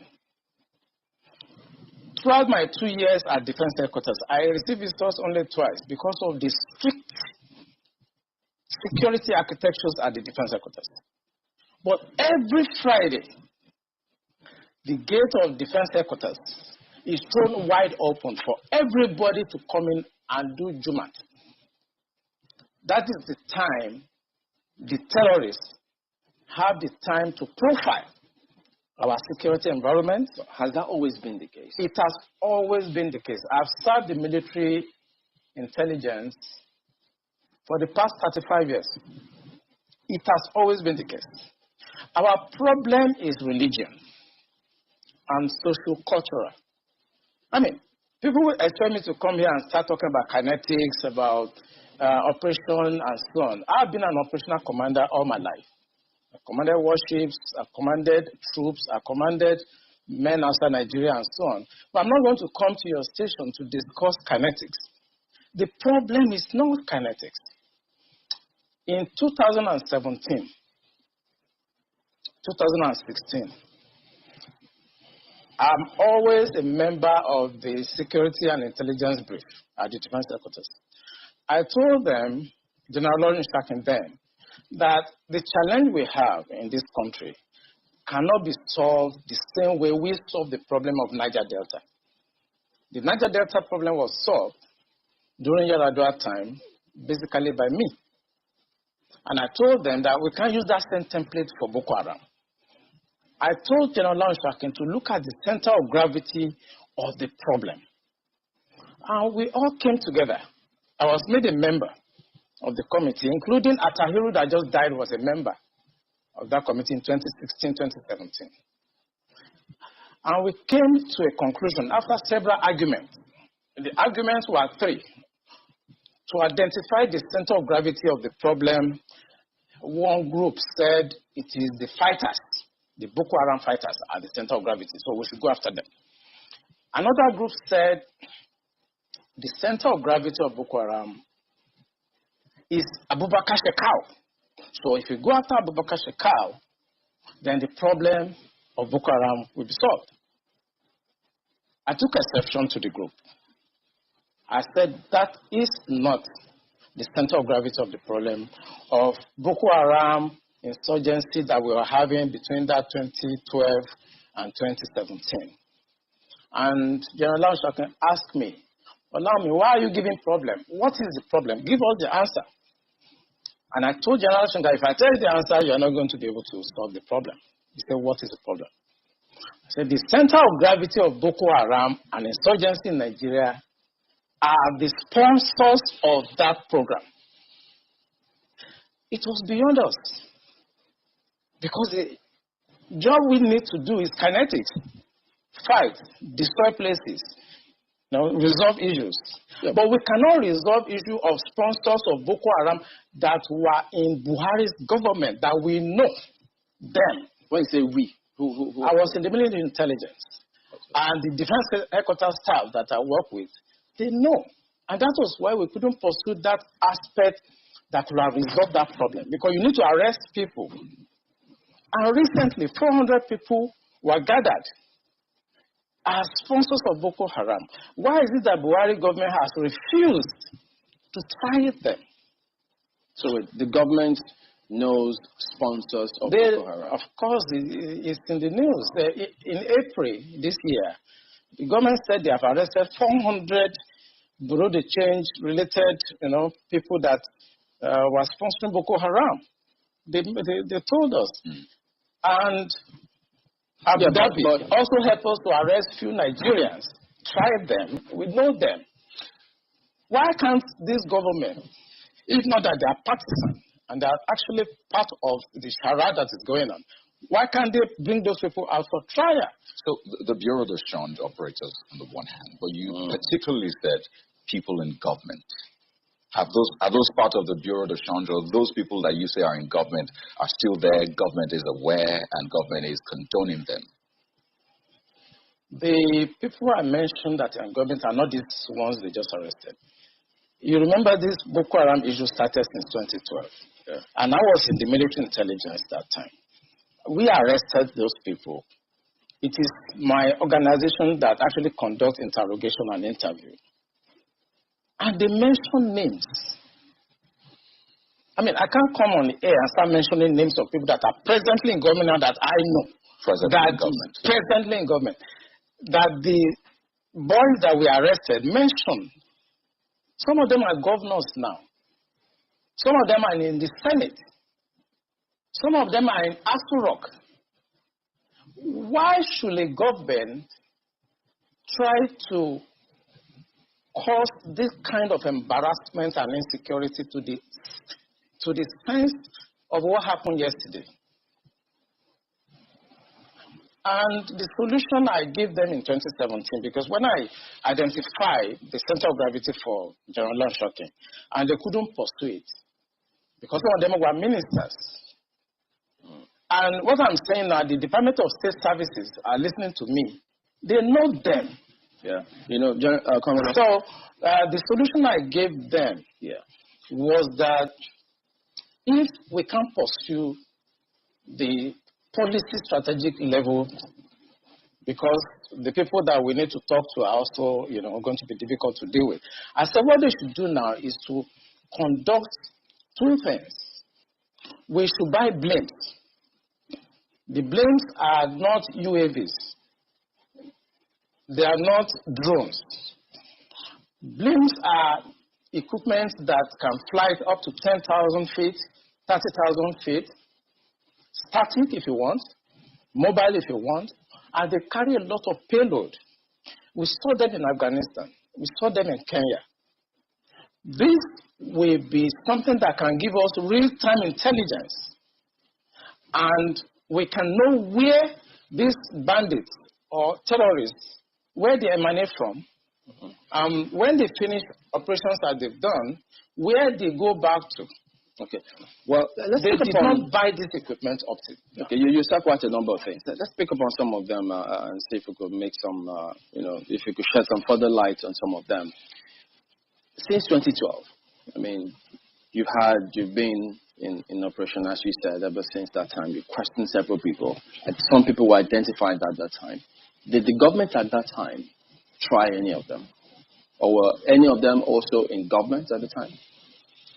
No, the government did not try any of them, and the defense headquarters where I worked then did not pursue that line of operation because it's beyond them. The defense headquarters, actually, when you look at the defense structure of Nigeria, they lie within the policy strategic level, but basically they are operational guys. So when you have policy problem, then they cannot go beyond their master. They can write intelligence reports and say this is what is going on.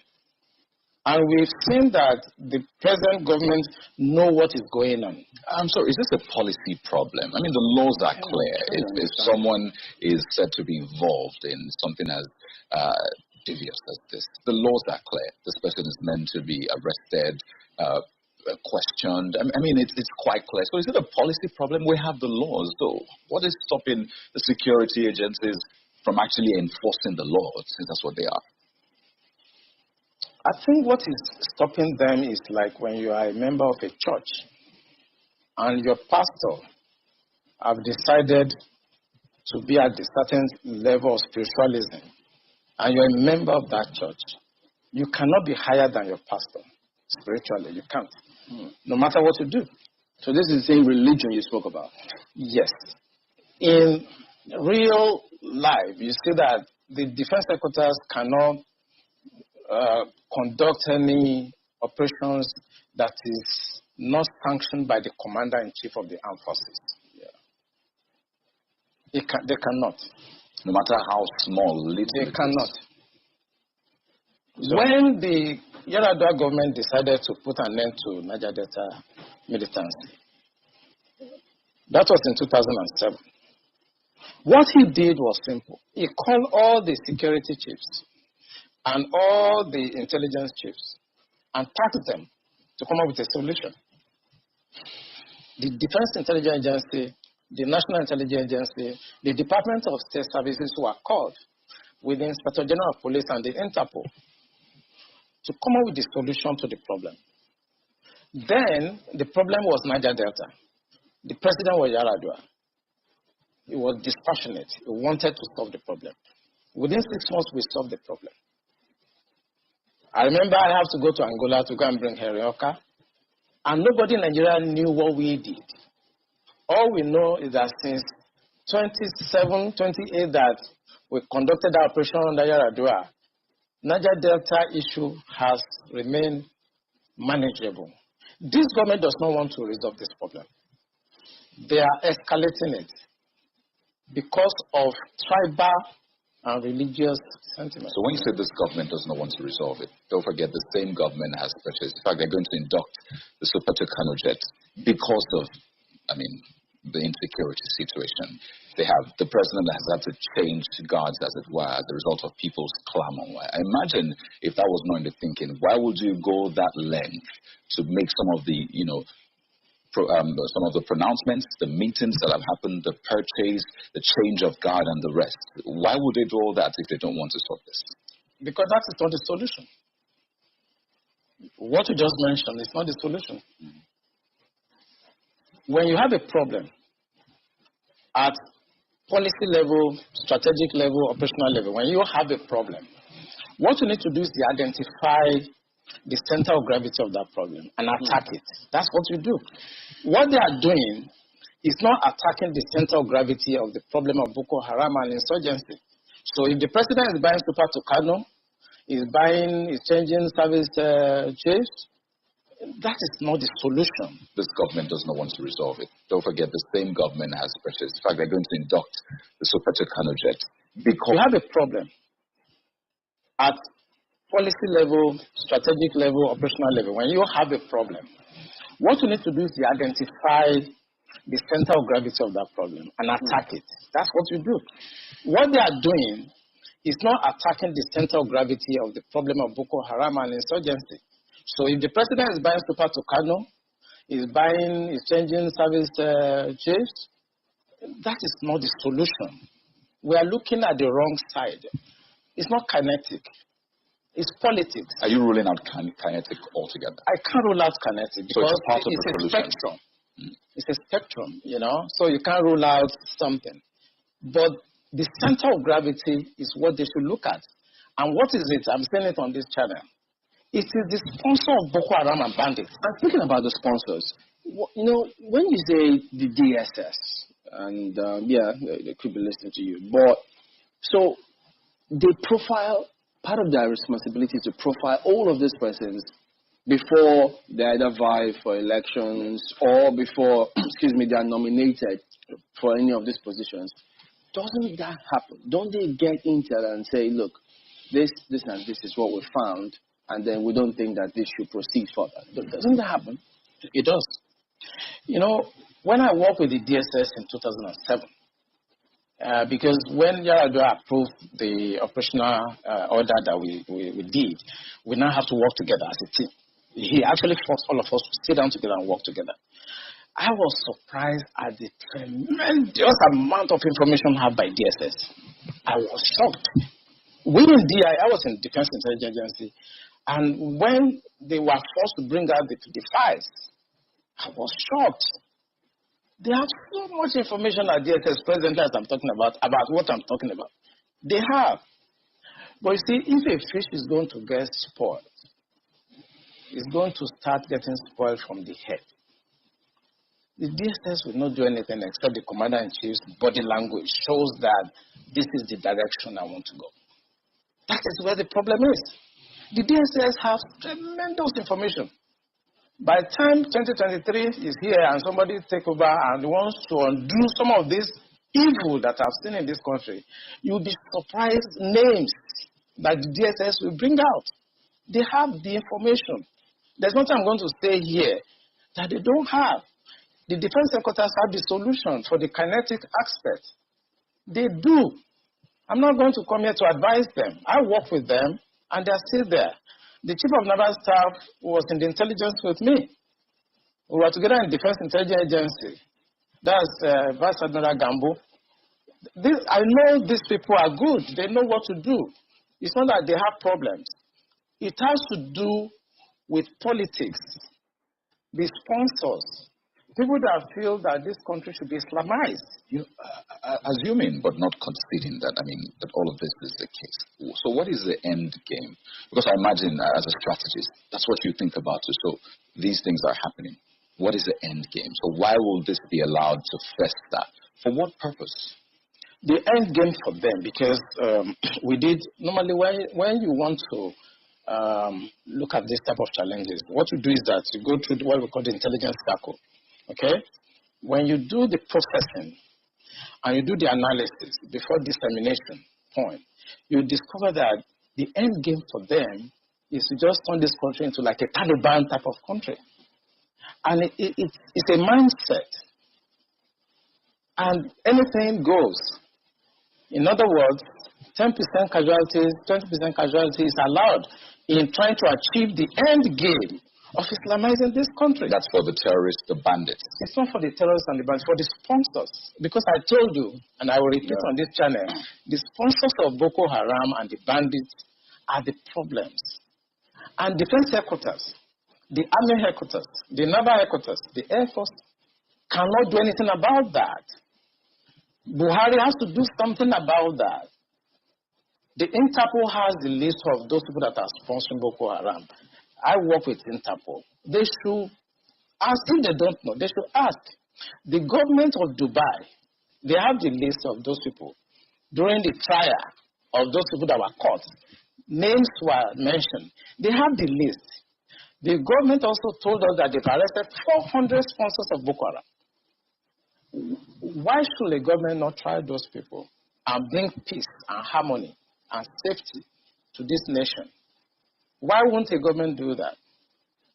Those people that are going to harass cadets and officers in NDA, they live around the place. I know NDA very well. I was in Georgia, I was in NDA as young officers, and I know the area very well. They live around the place. So why can't you put up a blimp that can see what they are doing in real time and eliminate them? Why won't you do that? In fact, there were more details saying that She is right. It's not about ransom. They just want to pass a message. We can come in. We can do what we need to do. And there are some hardliners in this government that are sponsoring this kind of narratives. They just want to show that they can Islamize this country. They think about Taliban. They think about the Mujahideen. And they want to replicate it in this country. And they don't care what happened. They simply don't care. As long as at the end of the day, there's Sharia and there is whatever thing they have in their head and they want to achieve. So these people that are sending messages are sponsored by Nigerians. quickly, Please go ahead. this part of what you just spoke about now, the security agencies gleaned this from those who they arrested over time. This is the intention. Absolutely. The intention of it's on the internet. So it's not even about the people we interrogated. The intention is to Islamize Nigeria and practice Sharia. And it doesn't matter if some people die. It doesn't matter if you're embarrassed. It doesn't matter if our economy has degenerated. Look at the interest rate. Look at the inflation rate. Look at the debt profile of Nigeria. They don't care. As long as at the end, the Quran is at the sea. So some people in this country have this mindset. And we must tell the truth. If you tell the truth, you die. If you don't tell it, you die. Some people have this mindset to Islamize the nation. And they're in the government. And people know them. The DSS know them. The NIA know them. The DIA knows them. Because it is the DIA that conducted the operations that arrested these sponsors. So they know them. Why is the government, so the general area, the general area of Afaka, where the NDA is cited, is no stranger to this sort of attacks. Before now, I mean, a few other institutions around the Defense Academy have also been attacked. Talking about the Institute of Agriculture and Forestry, Mechanized Division, something to that effect. I can't remember the exact name of the institution now, but we do know that they have been around this area. Now, I'm looking at the front page of Daily Trust newspapers, and they have this, why NDA security was compromised. And the first writer says, bandits leave peacefully. Peacefully is in parenthesis, near academy. There have been questions before now that sometimes, this happened in Jos, around Rukuba, that, there were attacks happening in the neighboring area and that the military institutions did nothing. The same thing happened when there were attacks on the airport, the airport's residential area in Kaduna. That was very close to the Defense Academy. They did nothing. They attacked the forestry school in Kaduna. They did nothing. Now they have finally come for them. But the talk is that these people have been there all along. They never went anywhere. The bandits who perpetrated this attack have been there all along. Does the military really need, if this is something that is of concern to the security agencies, because it was only a matter of time from what it was seen that we're reading that these attacks were going to happen, did they really need to wait this long before they took action against people they knew were a security threat to not just them, but also the people around their environment? Yeah, Mape, I may also shock you that some cadets have been abducted before now. And when they took these cadets away, and they demanded for ransom, as low as 400,000 naira at that time, the cadets were released after the ransom were paid. And the cadet told them that where they took them to, that they could hear the parade going on in NDA, that they were not taken far away from NDA, that every morning they hear the parade and the programs going on in NDA while they were in the camp of the terrorists. You are right. These people live around NDA. It's about social-cultural issue. As long as you're a Muslim and you speak Fufude or Hausa, you can do whatever you like and fraternize with the military and go in and out of the barracks. You are saying that the attack did not happen on Friday. Of course, it will not happen on Friday, but they have enough time to carry out surveillance. They have enough time to have insiders that will work with them. The problem is that journalists should go around our military institution this Friday and carry their cameras and see the decadence, the security breach that goes on every Friday in all military institutions across Nigeria, and tell the Minister of Defense to put a stop to that. The defense institutions, they are sacred. They are not where people can come on Friday, throw open the gate because they want to come and do Jumat. The truth is that on Sundays, we don't have such, invasion of our premises by Christians to come and pray or to come and do whatever on Sundays. But for the 35 years I spent in the military intelligence, if you go to Tego Barracks in Apapa, it's the same. The Tego Barracks is where I was trained as an intelligence officer. It's the same. On Friday, they will troop in. They throw it open. It's religion. And because we must think about solution. The Minister of Defense should stop this. They should make pronouncement and stop it. Every Friday, people should go to various mosques around them to pray and maintain the sanctity of our military institutions. That's what I want to know. Our defense secretaries, every Monday, even if you go this Monday coming, you will see they are always there to discuss intelligence and security brief. We discuss all topics there, including the issue of Muslims gathering every weekend. All those barriers you see at defense secretaries. And that's why I'm talking to the media. They should go there on Friday. The barrier is no longer there. It's open because it is Jumat. And this is when they come to carry out surveillance. If you look at what happened in Mogadishu Barrack, it was the same.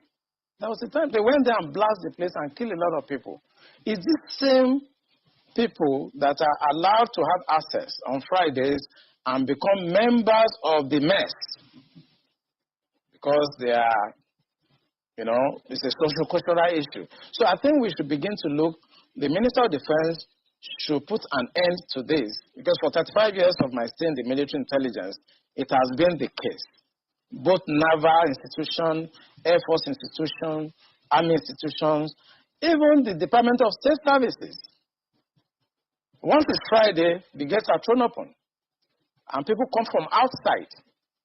And there'll be no space. They'll be all over. If you go to Defense Secretary on Friday, this Friday, you see them littered everywhere. This conversation is usually quite tricky. People listening, some might take different perspectives to it, thinking, oh, is this a religious thing? Is this an ethnic thing? They ask, is it only Muslims you have in the military? Is it only people from this certain cultural, heritage that you have in the military? And I'd like us to tackle the issues. You have mentioned what you have called the core, as it were, of the problem. How do we tackle this without viewing it from a religious spectrum, an ethnic spectrum? Because well, Nigeria is quite, polarized across, these groups, ethnicity and religious. How do we tackle it without coming off as though you're inciting people, on those lines? You see, one thing I discovered in this country is that when it comes to religion, everybody is very sensitive. But the fact I have laid bare is from the experience of 35 years of military intelligence. So I'm not coming to the air to whip up sentiments, no. I have been in the system. I work with Abacha government. I work with Babangida government. I work with Abdul Salam. I work with Yar'Adua Obasanjo.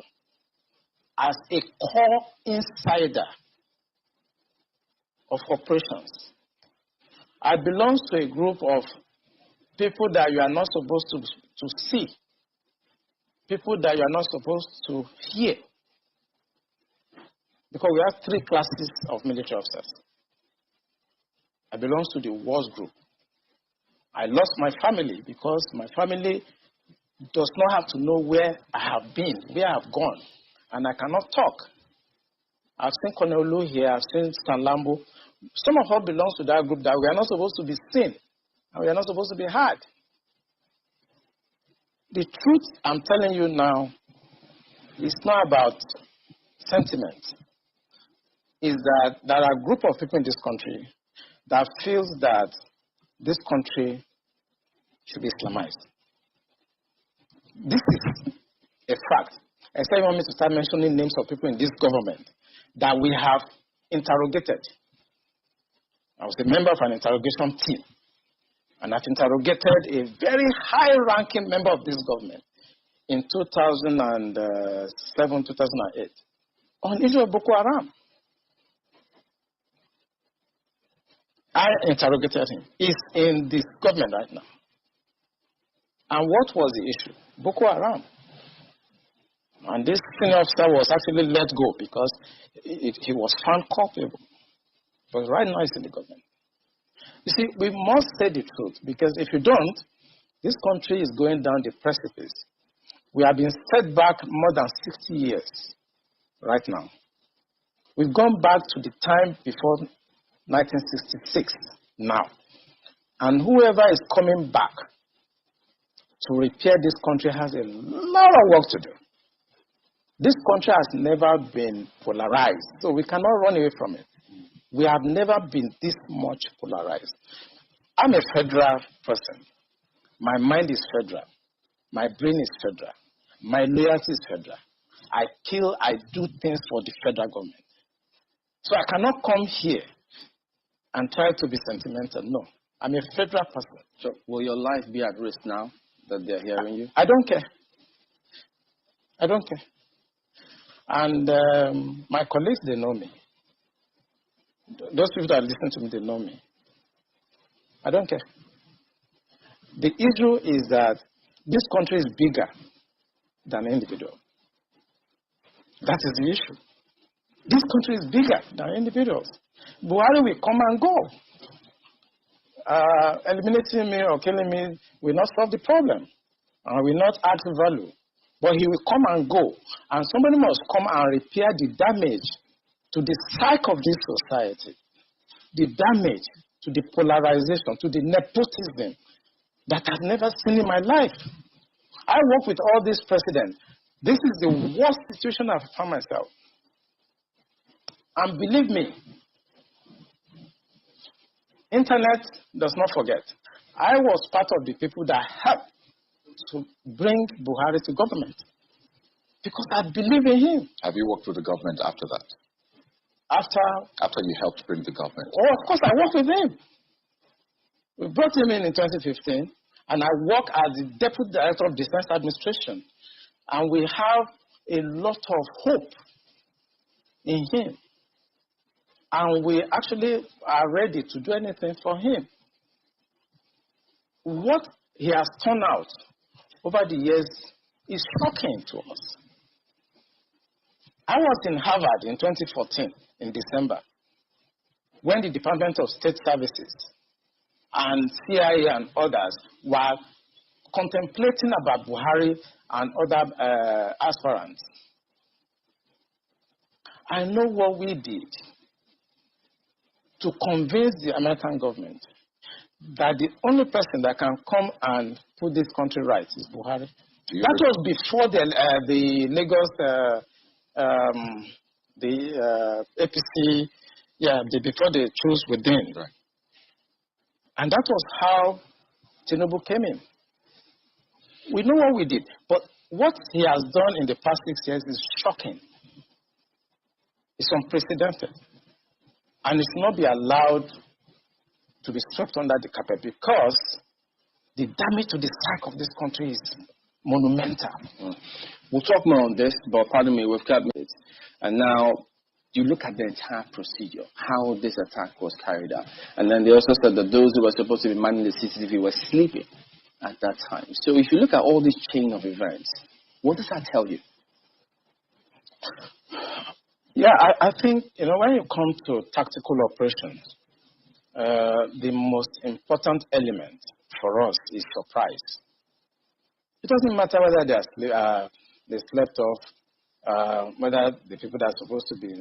I mean, at that time, 1 a.m., they know that they can achieve the element of surprise. Even if after 30 minutes of their invasion of that environment, it will take a lot to be able to respond to such an attack. So don't start looking for who to blame or who to... It's just with the view to correct some of these things. Are they supposed to be sleeping in the first place, manning CCTV cameras? For an attack, I've conducted attack in Niger. I've conducted attack in Angola. You see, no matter how fortified an environment is, no matter how foreign it is, if you can achieve the element of surprise, you win. I know NDA very well. I know the security architecture. Even if by that time, 1 a.m., they want to respond to that, I know the process. The weapons are in the armory. You need to go and open the armory and start signing. The bandits is not going to allow that to happen. They continue to fire and continue to follow up. And you cannot respond. In any response, you are going to be caught by bullets. So it's not about what happened at 1 a.m.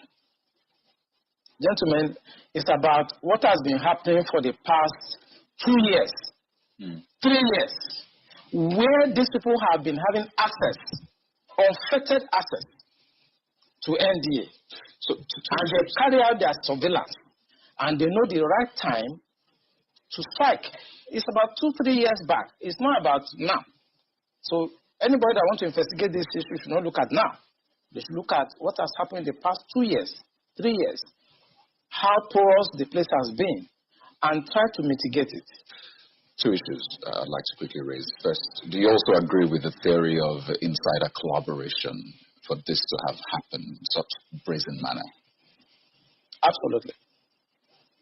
Absolutely. There's no, we do operations like this too. And there's no way we can succeed without somebody inside. We must compromise somebody inside, either through blackmail or through incentives. Maybe we give money, or we blackmail the person, or we try to indoctrinate that person. Very, very big meeting. They are demolishing it's a punishment. They want them that if you vote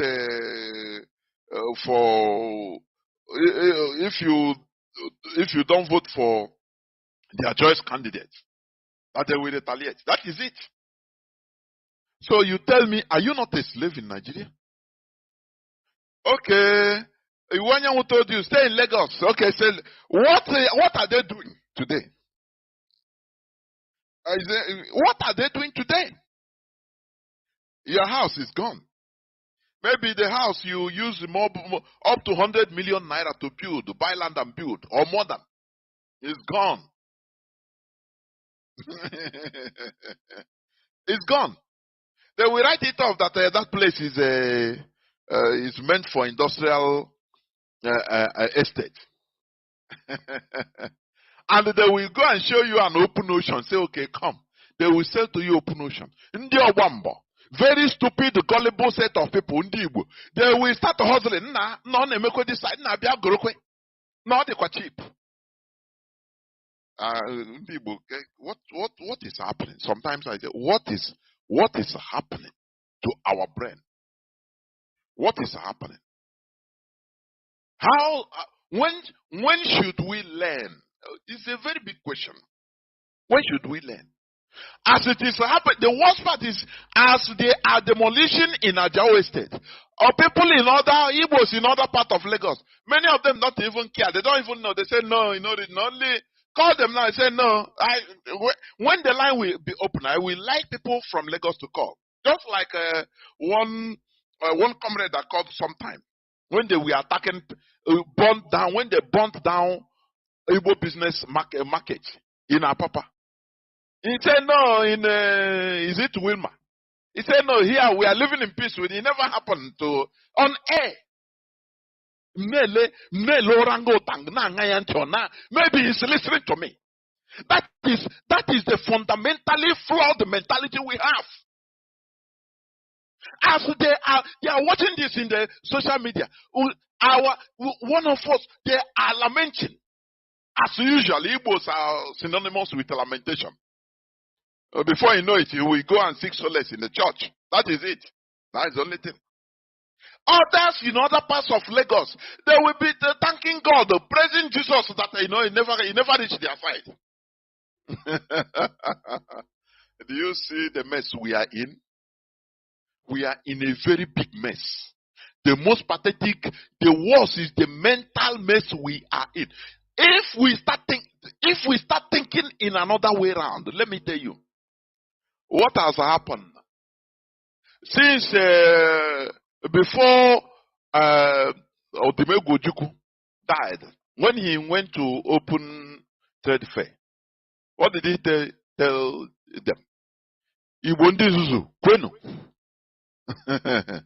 And he rose up and left. Only that action could have made the people to think and say, no, let us stop building here, please. Yes, we have built it, but let us find one way or the other to replicate this in the East.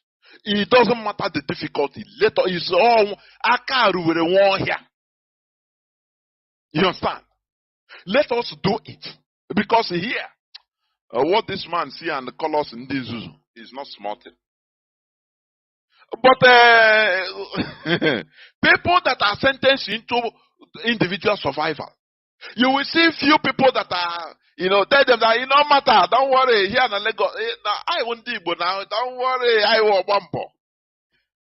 They will confuse them. Say now, forget. Juko, ome behenkeya. I beg. Amaya and Jack Reserve and they continue building more. Today, they are demolishing. Maybe tomorrow you will hear another market set on fire. Lamentation upon lamentation upon lamentation. Because we are not in our country. How many Cameroonian houses have they demolished in Lagos? How many Lebanese? If there is any Lebanese man that has a house there, they will not demolish it. Quote me, I'm telling you. They will bypass it. Why? Because he has a country. It will be an international case. If there is an Iranian that has a house in that street they are demolishing, they will bypass it. They will say, no, this one, leave it. Ndibo, when will you learn? When will you learn? Do you know that we are much better, our properties are much safe in Nigeria if we have Biafra restored? Do you know that? Do you know that? Because we have a country that is backing us. We have a country that we are nationals of. We have a country, by then we will have a country which will take our case up. No more individual. It will be international affair. I tell you, in all these demolitions, they can never, Lagos State government, Nigeria will never demolish a foreigner's building. No, just like that. No. It never. It's impossible. Tell me if there's any. Tell me if they see even a Cameroonian mansion house like that near in that street, they will bypass it. What I'm telling you is a fact, because they know the repercussion. Because he will go and report to his country that, look, I am suffering injustice in Nigeria. They target me and bulldoze my house because I'm a foreigner. Now the country will take it up, and it becomes international issue. Do you see it? But you being a so-called Nigerian, they can slaughter you. No person will come, because remember the United Nations Charter. The Westphalian Agreement of 1644-48, where sovereignty of any government, no person, no country should interfere in any sovereign country, in any other sovereign country, no matter how small. That is sovereignty agreement, the Westphalian sovereignty, that was inculcated into the modern United Nations Charter, the base. Do you understand? So they say, no, it's internal issue. If they want, let them burn down the whole shops belonging to Igbos, the whole building belonging to, they say it's Nigerian issue. But if we have our nation, Biafra, no person, no country will ever dare it. Have you seen any time they target Igbo people's shops or houses in Cameroon? Have you ever seen that? That Cameroonian government is bulldozing buildings belonging to Igbo people, because we are plenty there. Have you seen it? Have you heard about it? The little this thing that happened in Ghana, don't you see it? It's not even, no, they don't even destroy shops. They say no, that foreigners should pay. No more, you must have so amount of money in order to engage in retail business in Ghana. Otherwise, they close you. Now, don't you see the noise it generated? If it's in Nigeria, they target Igbos. Do you even burn down your shop? They are in Ghana. You know, people were making nice. As if you can't say foreigners. I was laughing. When I was just watching the whole thing, I was laughing. In your own so-called country, they don't even care. They don't even tell you anything. They burn down your shops. Only you come and lament. Who cares for you? Who will talk for you? But in Ghana, because you are a foreign national, you have a country at least. That is why it is so. That is why the restoration of Biafra will assure your properties are more assured. Properties that are outside the Biafra land are more secured under a restored Biafra. As long as you have the relevant documents to your properties. Anywhere, right from Zamfara down to Kogi, going to any place outside Biafra land, you will not lose nothing. Because there will be a ministry in Biafra land that will be in charge of that. And no person else, no Nigerian dare touch. That time you see they become afraid, because any slightest thing, it becomes international episode. Don't you know that? Or confrontation. And they will pay heavily. Don't you know that? But no, you don't know. They continue deceiving you. Oh, well, if you say that is living in Lagos. If we have Biafra now, so we are going to lose our houses. And I look at the pure baboon and orangutan. I say, so have Nigerians lost their goods or their properties in Cameroon? Even in Niger Republic, as long as it's another country, you are more secured. Don't you know that? No person dare touch it. Because you will make noise. It will make international noise. Don't you know that? That is why all these things are accumulating into pushing everybody to join what we are doing. Because IPOB is always right. You know, Mazi Nwachineke used to say it. IPOB is always right. And the proof is there, glaring at you. They demolish our houses, our people's houses in Lagos. And they will demolish more. They will bomb more shops. Let me tell you. They will bomb more shops. The worst part of it is that other places, other people in other parts of Lagos, or Igbos in other parts of Lagos will be praying that the thing will not reach them. Instead of collectively trying to be proactive, say, what are we going to do in order to stop that this thing does not happen again? Because every year is something. Year in, year out. Lamentation. You know, it suits the caliphate. It suits them too much. If they are watching this video, because I know that even Sanwo-Olu, the governor of Lagos State, all of them, the caliphate, they are watching the video. It makes them laugh. Do you remember the leaked audio of what is the former governor of Rivers State, Rotimi Amechi, Chibuike Amechi? When he said he was with the impostor, I think they were going somewhere. They were in a flight, traveling. And they put in social media, they were just watching social media. He was showing the imposter. He said, look at one trader, Igbo trader in Onitsha, lamenting, insulting Buhari, that he made everything costly. And he says whether he's selling necklace, all these things, women, or something like that. He said that we are laughing. He said the man laugh. He said it became a fun to him. He said, let me hear. He was insulting him. He said, hey, Buhari go die not forever. He don't die. He will die. Hey, God will it became a fun. So all this year, God will punish him. Satan will punish him. He go die and die, and their children will. No. You know the work.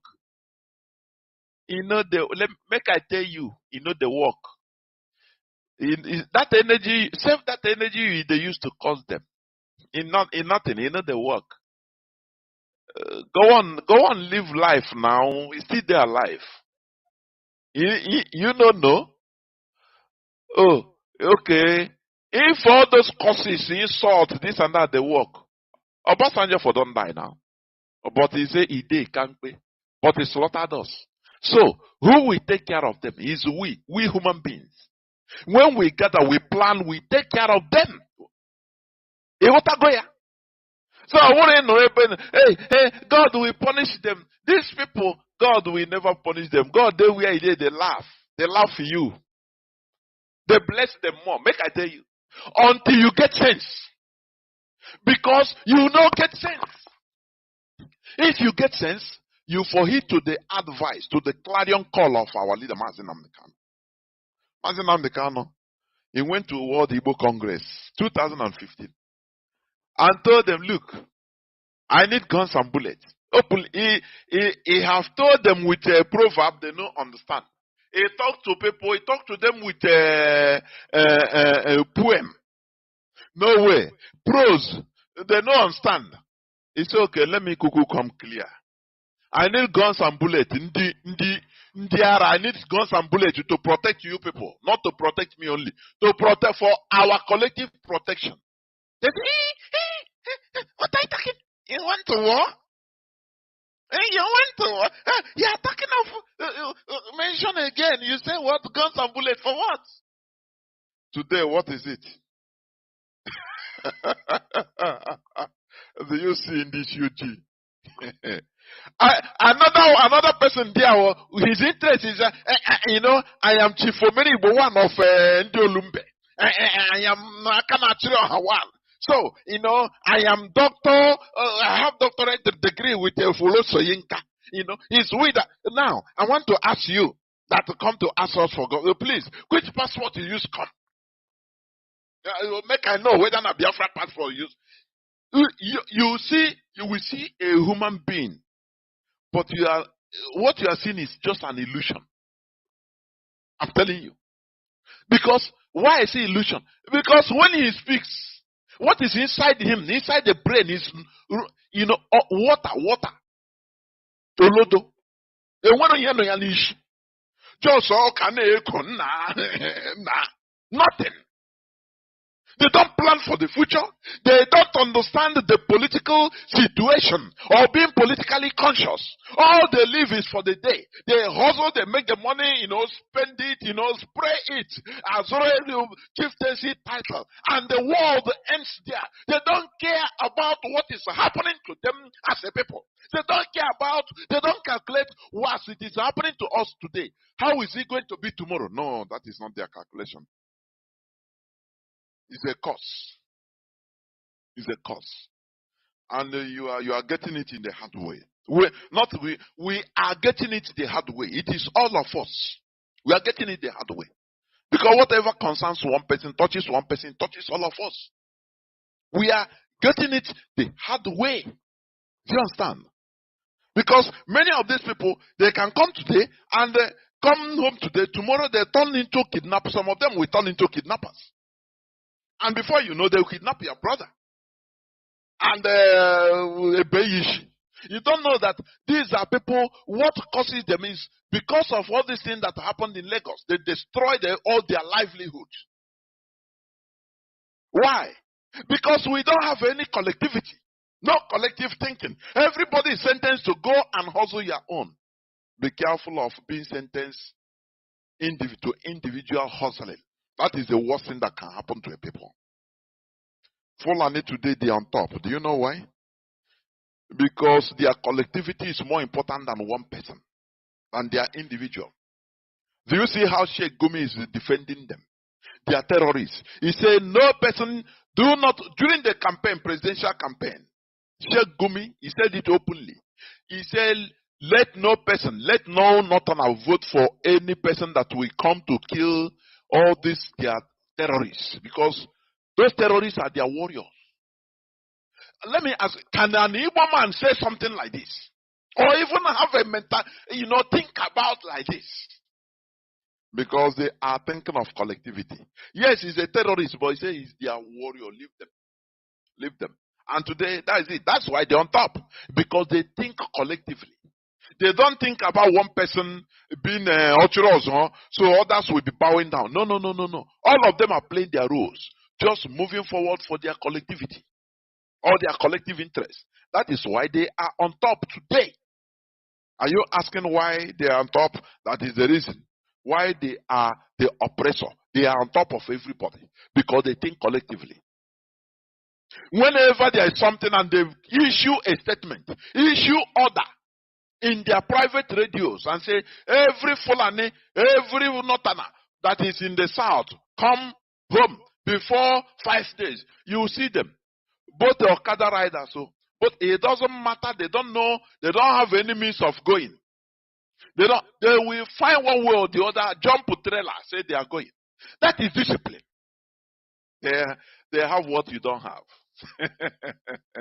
I saw, one person called me. One person called me privately. He's a Biafran.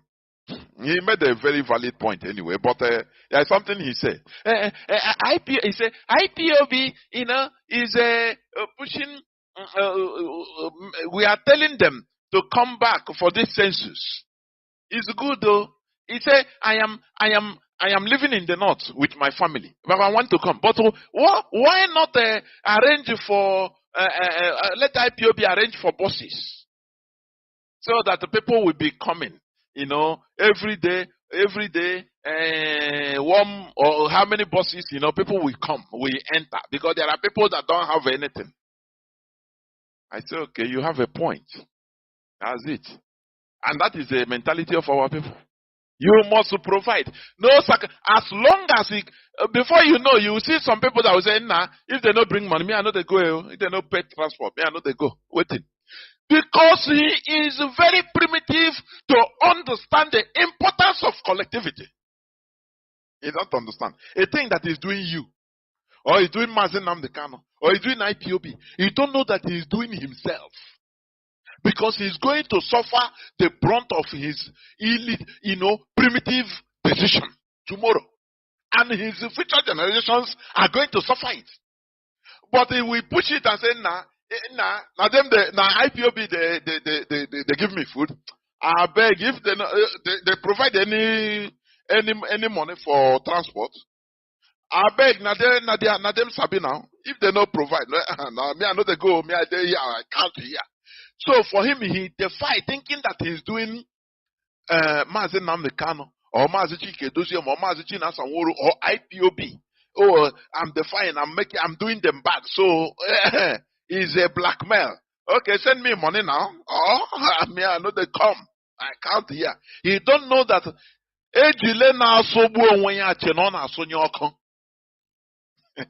no way. This is this stupidity is what we are trying to eradicate. Put light in the brains of our people through Radio Biafra London here. That is what we preach. Why we preach the way we preach. Because this is the most important part of this restoration effort. Talking to people in order to sanitize the brains of our people. Otherwise, we go nowhere. Otherwise, even if, because let me tell you, Britain don't want you to have complete freedom, mental emancipation. No. All they care to, they can give you flag independence so that they will continue being in control of you. But what we are doing is a revolution. I've been saying it here every time. Biafra restoration is not ordinary flag independence. So they give us flag independence. You will see people that will, I studied in Harvard. I studied in University of Columbia. The same mentality, they will push them and impose them on us. And we continue the same old story.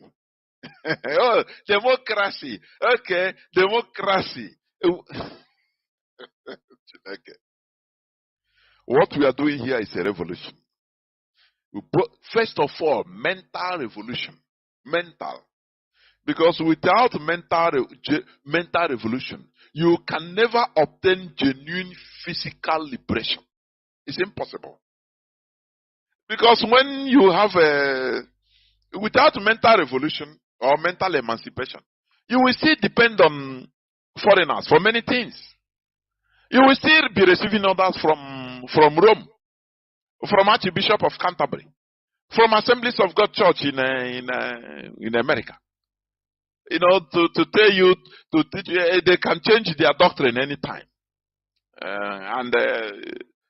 So be it. You continue, worshiping foreign God, foreign idols, depending on them. Instead of you being in your originality, having your own initiative, so that you earn respect. No way. You defend the foreign things. Foreign things. You are a shadow of a human being. You are not a human being. You are just a shadow of a human being. That is it. Today, I want to talk about it will be brief, national identity. But before I go there, please, I just see or even before coming on air, that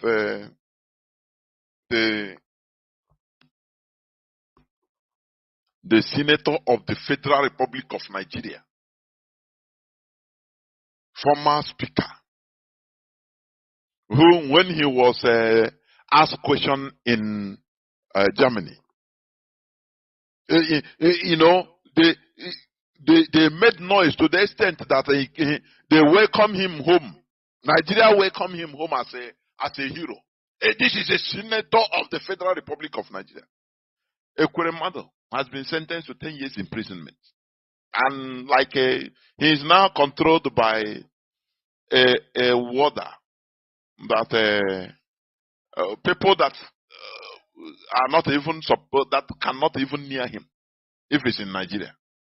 People that they are not up to people that he sends message that goes to serve him to polish his shoe. All those warders in the UK prison, they are not up to. But today they are controlling him. They are the people that will tell him when to, if maybe 2 hours in a day. He have to come out and take a fresh air. 2 hours or 3 hours in a day, or 1 hour, depending. Now after, yeah, time is finished. Enter inside. Enter inside. What is that? Oh, the senator. Oh, you are a senator. He become a senator in jail. Do you see how things move around? Do you see it? That the United Kingdom is where law works. Whether you believe it or not. They are civilized. But they don't want black people like us to have that type of character, to reach that type of advancement. What United Kingdom wants is okay, I will give you visa, I will make visa waiver for people, for doctors and teachers from Nigeria. And you see monkeys gather to submit their documents. I'm a doctor, and they love it. And when you go, when they take you to, I have some of my friends that are that are there because of the program. Complain. Every day is complain. Now I'm not going to according now. No, fuck up, man. That is what United Kingdom wants. That is the reason why they created Nigeria. Do you understand that? Okay, can Nigeria make a program, visa waiver, and say, okay, we need English doctors in Nigeria. Both people that will come and start taking care of our old ladies and old men. Our, elders in Nigeria. Oh yeah, come. The UK, BBC first of all say maybe Nigerian government is now crazy. Nara we will go. They will mock. But once UK says it, because that is the reason, one of the reasons why they created Nigeria. In order to harvest raw materials, taking raw materials. When they take you as a doctor, you come to the United Kingdom. Now you start carrying old people's shit. Then you walk. You remember you are earning pounds. After all, in your country, naira is nothing. Come on, walk. They will not allow you to rest. You work harder and you earn lesser than an English person because you are raw material. do you understand? You are raw material. You cannot do your own. You cannot develop your own. That's it. So they are in charge of you.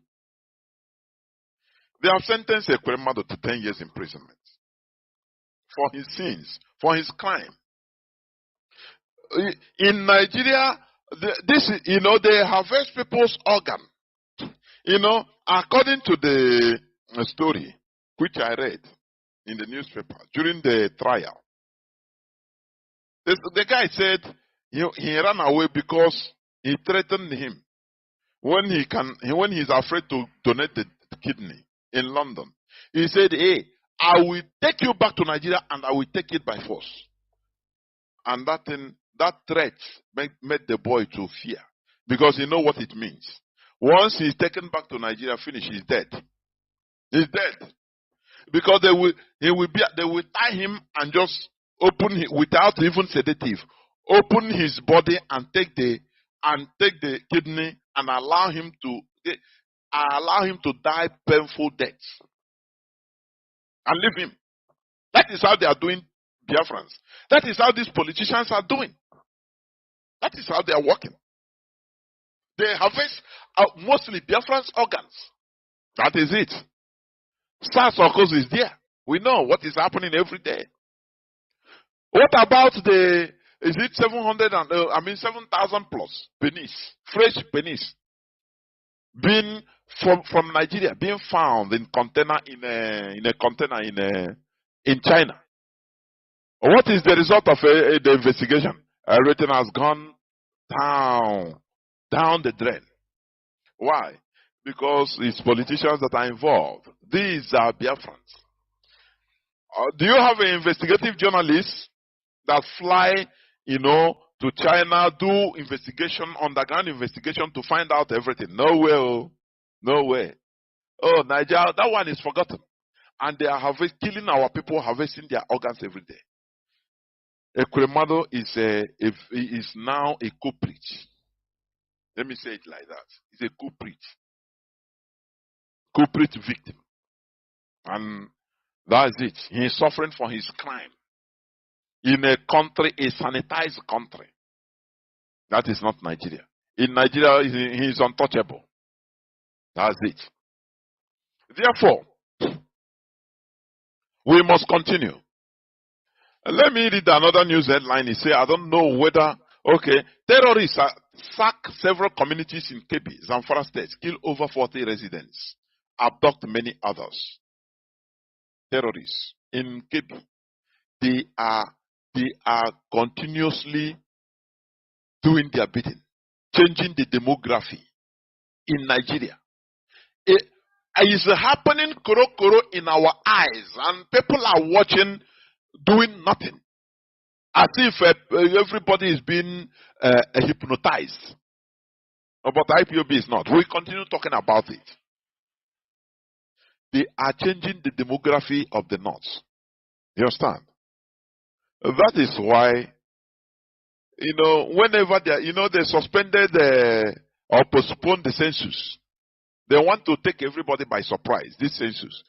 But IPOB tell them that no, we started calling for our people to come home and to be counted in Biafra land, and many of them are heeding to the call.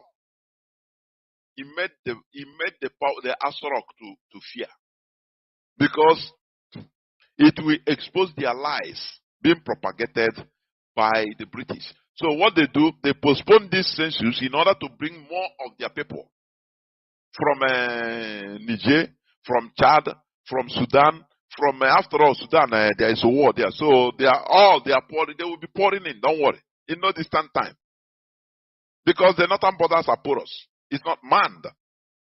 The northern borders, more than 2/3 of it are not manned. So people enter and leave as any, and they will be. The worst part of it is that they will be talking about the Nigeria territorial integrity. How can you have territorial integrity? Why you cannot control your territory? You cannot manage. You cannot control it. And every time you are talking about territorial integrity, we will not allow IPOB in order to interfere or defy our Nigeria territorial integrity. How dare you? Do you have any territorial integrity? The answer is no. The answer is no. So they want to bring more Fulani, kill more indigenous population, and sack more villages in order to put more Fulani Ruga before counting. So that now Fulani will be every state. Fulani will be number one. Number one. The other day I talked about it. They put it 6%. In 2015, Fulani was 1.8%. What they declare, according to the lie they declare, because they are not up to 1% of the population. But all of a sudden, 2015, 1.8%. Now 2023, it became 6%. Within small time after the census, they will be maybe going to 20%. Because they will be everywhere. They will be listed as their Fulani inhabits every part of Nigeria, every state. So they become number one. So it will justify whatever they are doing. Do you understand? Do you see their politics? Because they are able to achieve this because they are collective. They are disciplined to their cause. Do you understand? In our own, every time somebody, now you they give me food, you go give me command. IPOB go give me command. Now them they pay for me. They pay me anything. I beg. You don't know that, ejuli now warn you na egbu onwe ya si ọ na-agba onye ọkụ. Ọma na ọ na-ewepụ nna ya. You know the smell. When you are roasting the smell, the liquid that is all the liquid that is coming out The snail will be thinking that, oh, he's trying to quench the fire. You don't know that life is bubbling out of him or out of it. It's his life that is wasting. So that is the thing. Having collectivity as number one interest, it goes with discipline. It goes with discipline. I could remember when the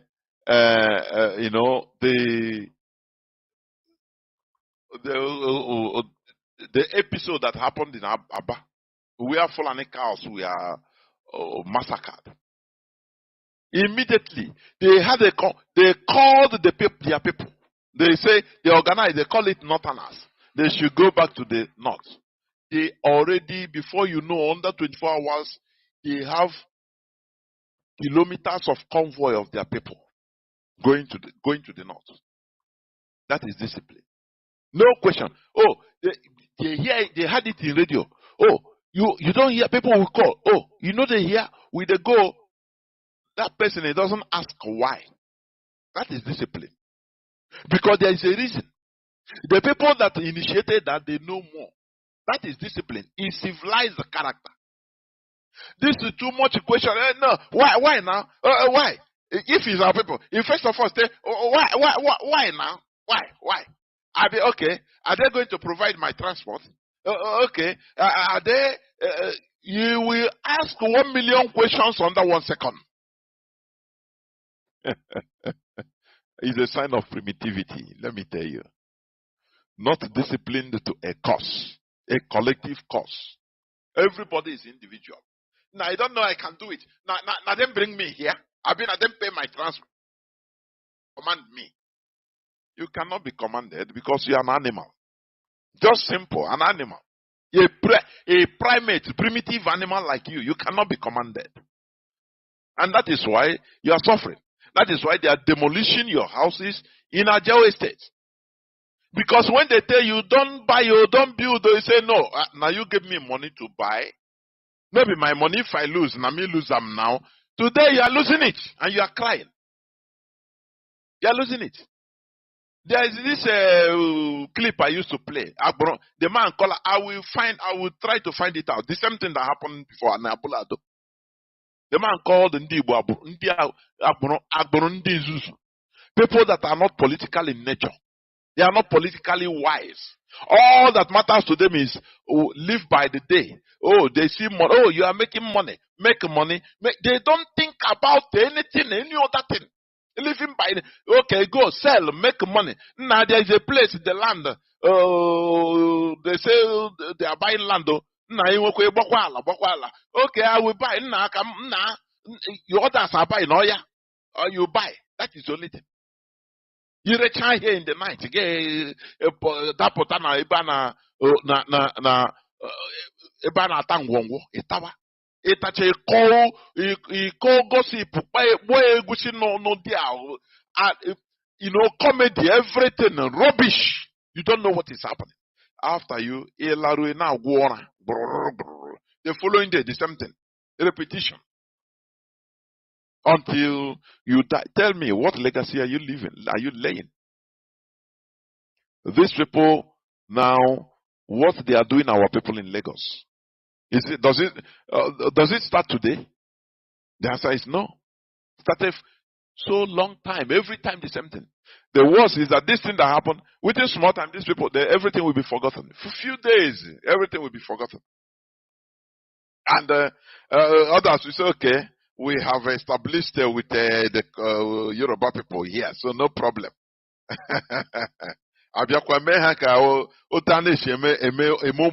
Just a baby. It's a very big pity. We must continue. Terrorist attack. And there is this useless write-up. It says Biafra is dead. So long live Igbo nation. Aladema Baindidio Wachue. All this, they continue reiterating. How dare you? When you say a people have died, a people, it's an insult to say that Biafra died 1952. And I see it as lack of politics from our people. I'm telling you, it doesn't matter any excuse. You know, when you do something today, you need to think about tomorrow, because people tomorrow will scrutinize people. They will plan something and say, okay, this thing we are planning, this policy we are putting today, how will the future generations see it? Do you understand what I mean? They are not doing it just for now, for their gain only now. Oh, they can, but they will now think about, okay, what of in the next 50 years? By that time, maybe many of them will no more be alive.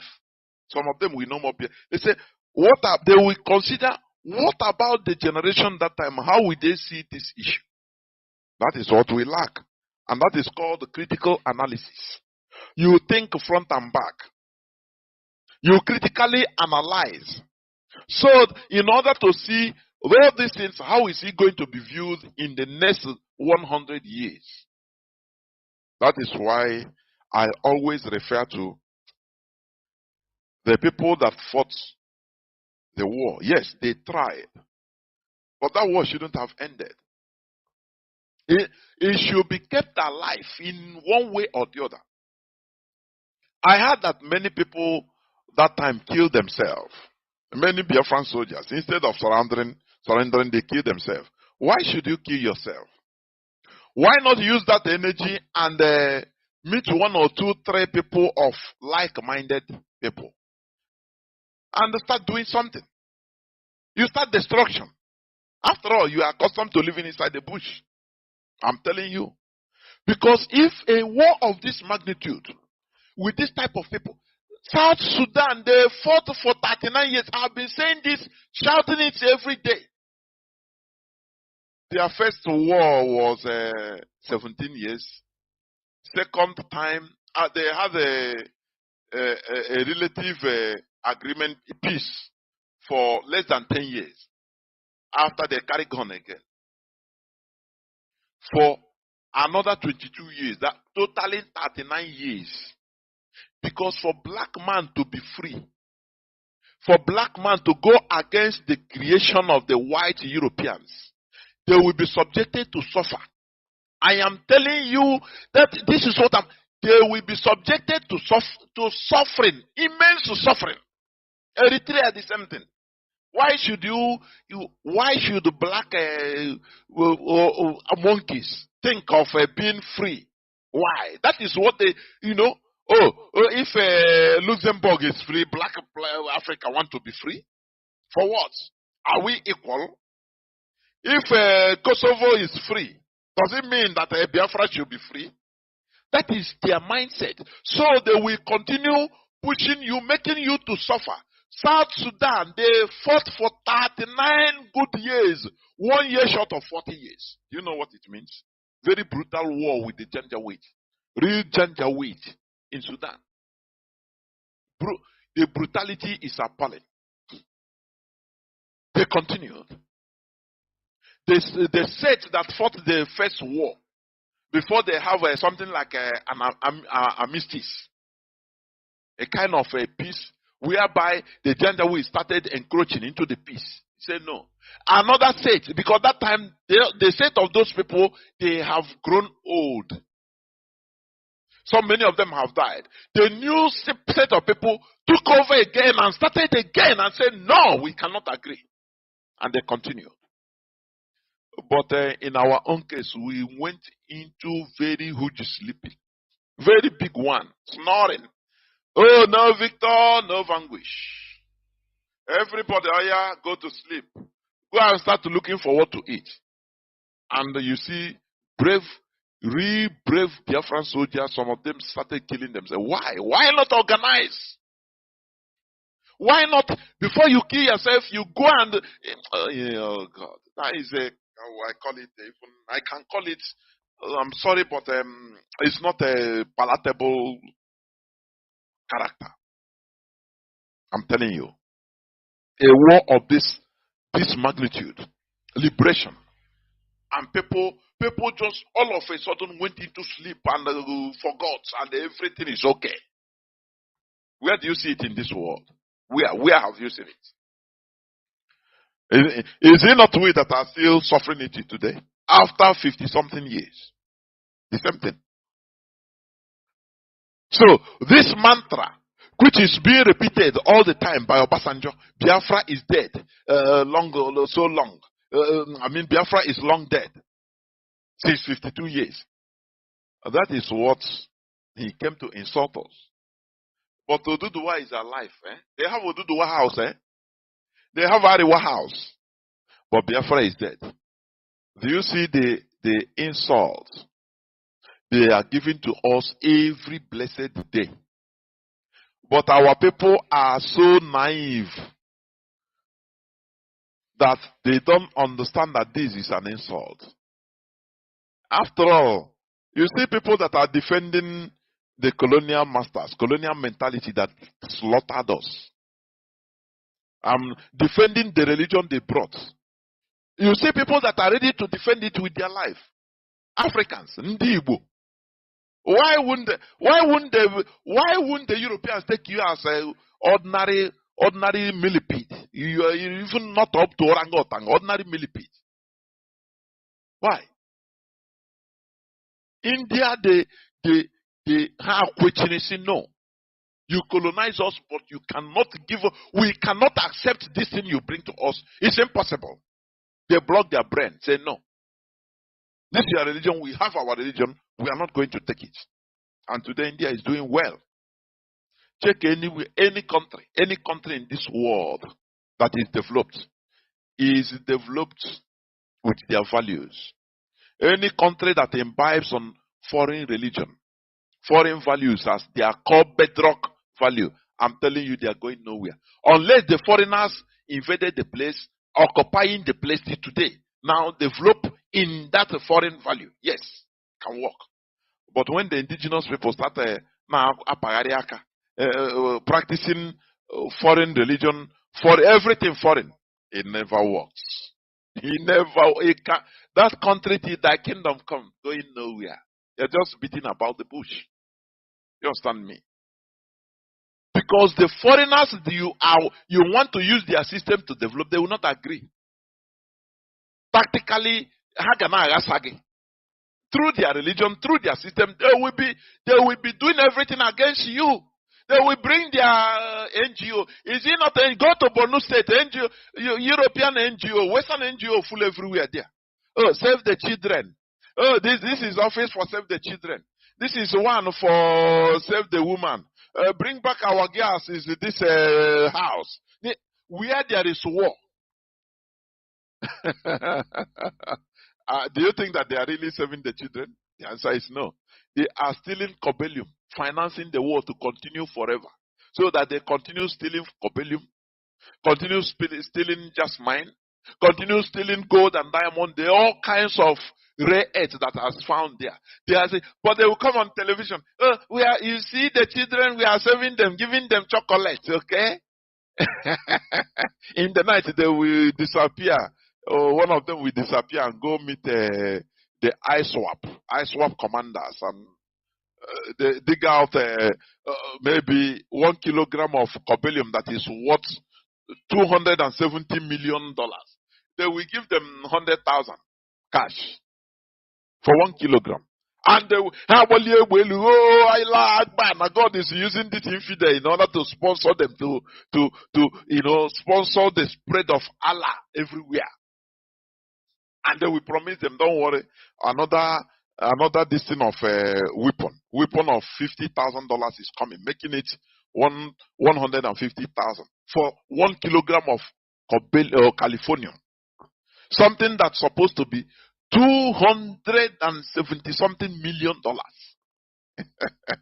And they will come on video, some children buy biscuit and give them and say, you see, CNN will carry it. Now we are Save the Children in Borno State of Nigeria. We are helping the children in order to survive this brutal war. Now, wow, this war takes time, but we are trying. Oh,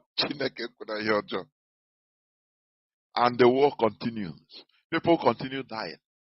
They are making their money. They steal all these things, they go to their countries, and they are living fine, controlling you, because you are trying to live like them. You don't have original. You understand? You don't have originality. Let me go quickly, please. Talk about the submission. I don't know whether I should defer it, because I want people to call. If any day I would, maybe tomorrow. No, don't worry. I think if I enter into it will take time. You know, I used to like the advice of our people. They say I should not be mixing up everything, so that things will not mix up in the brains of our people. When I mix up many things, it will be confusing. So let me leave it. I'm telling you. Let me read another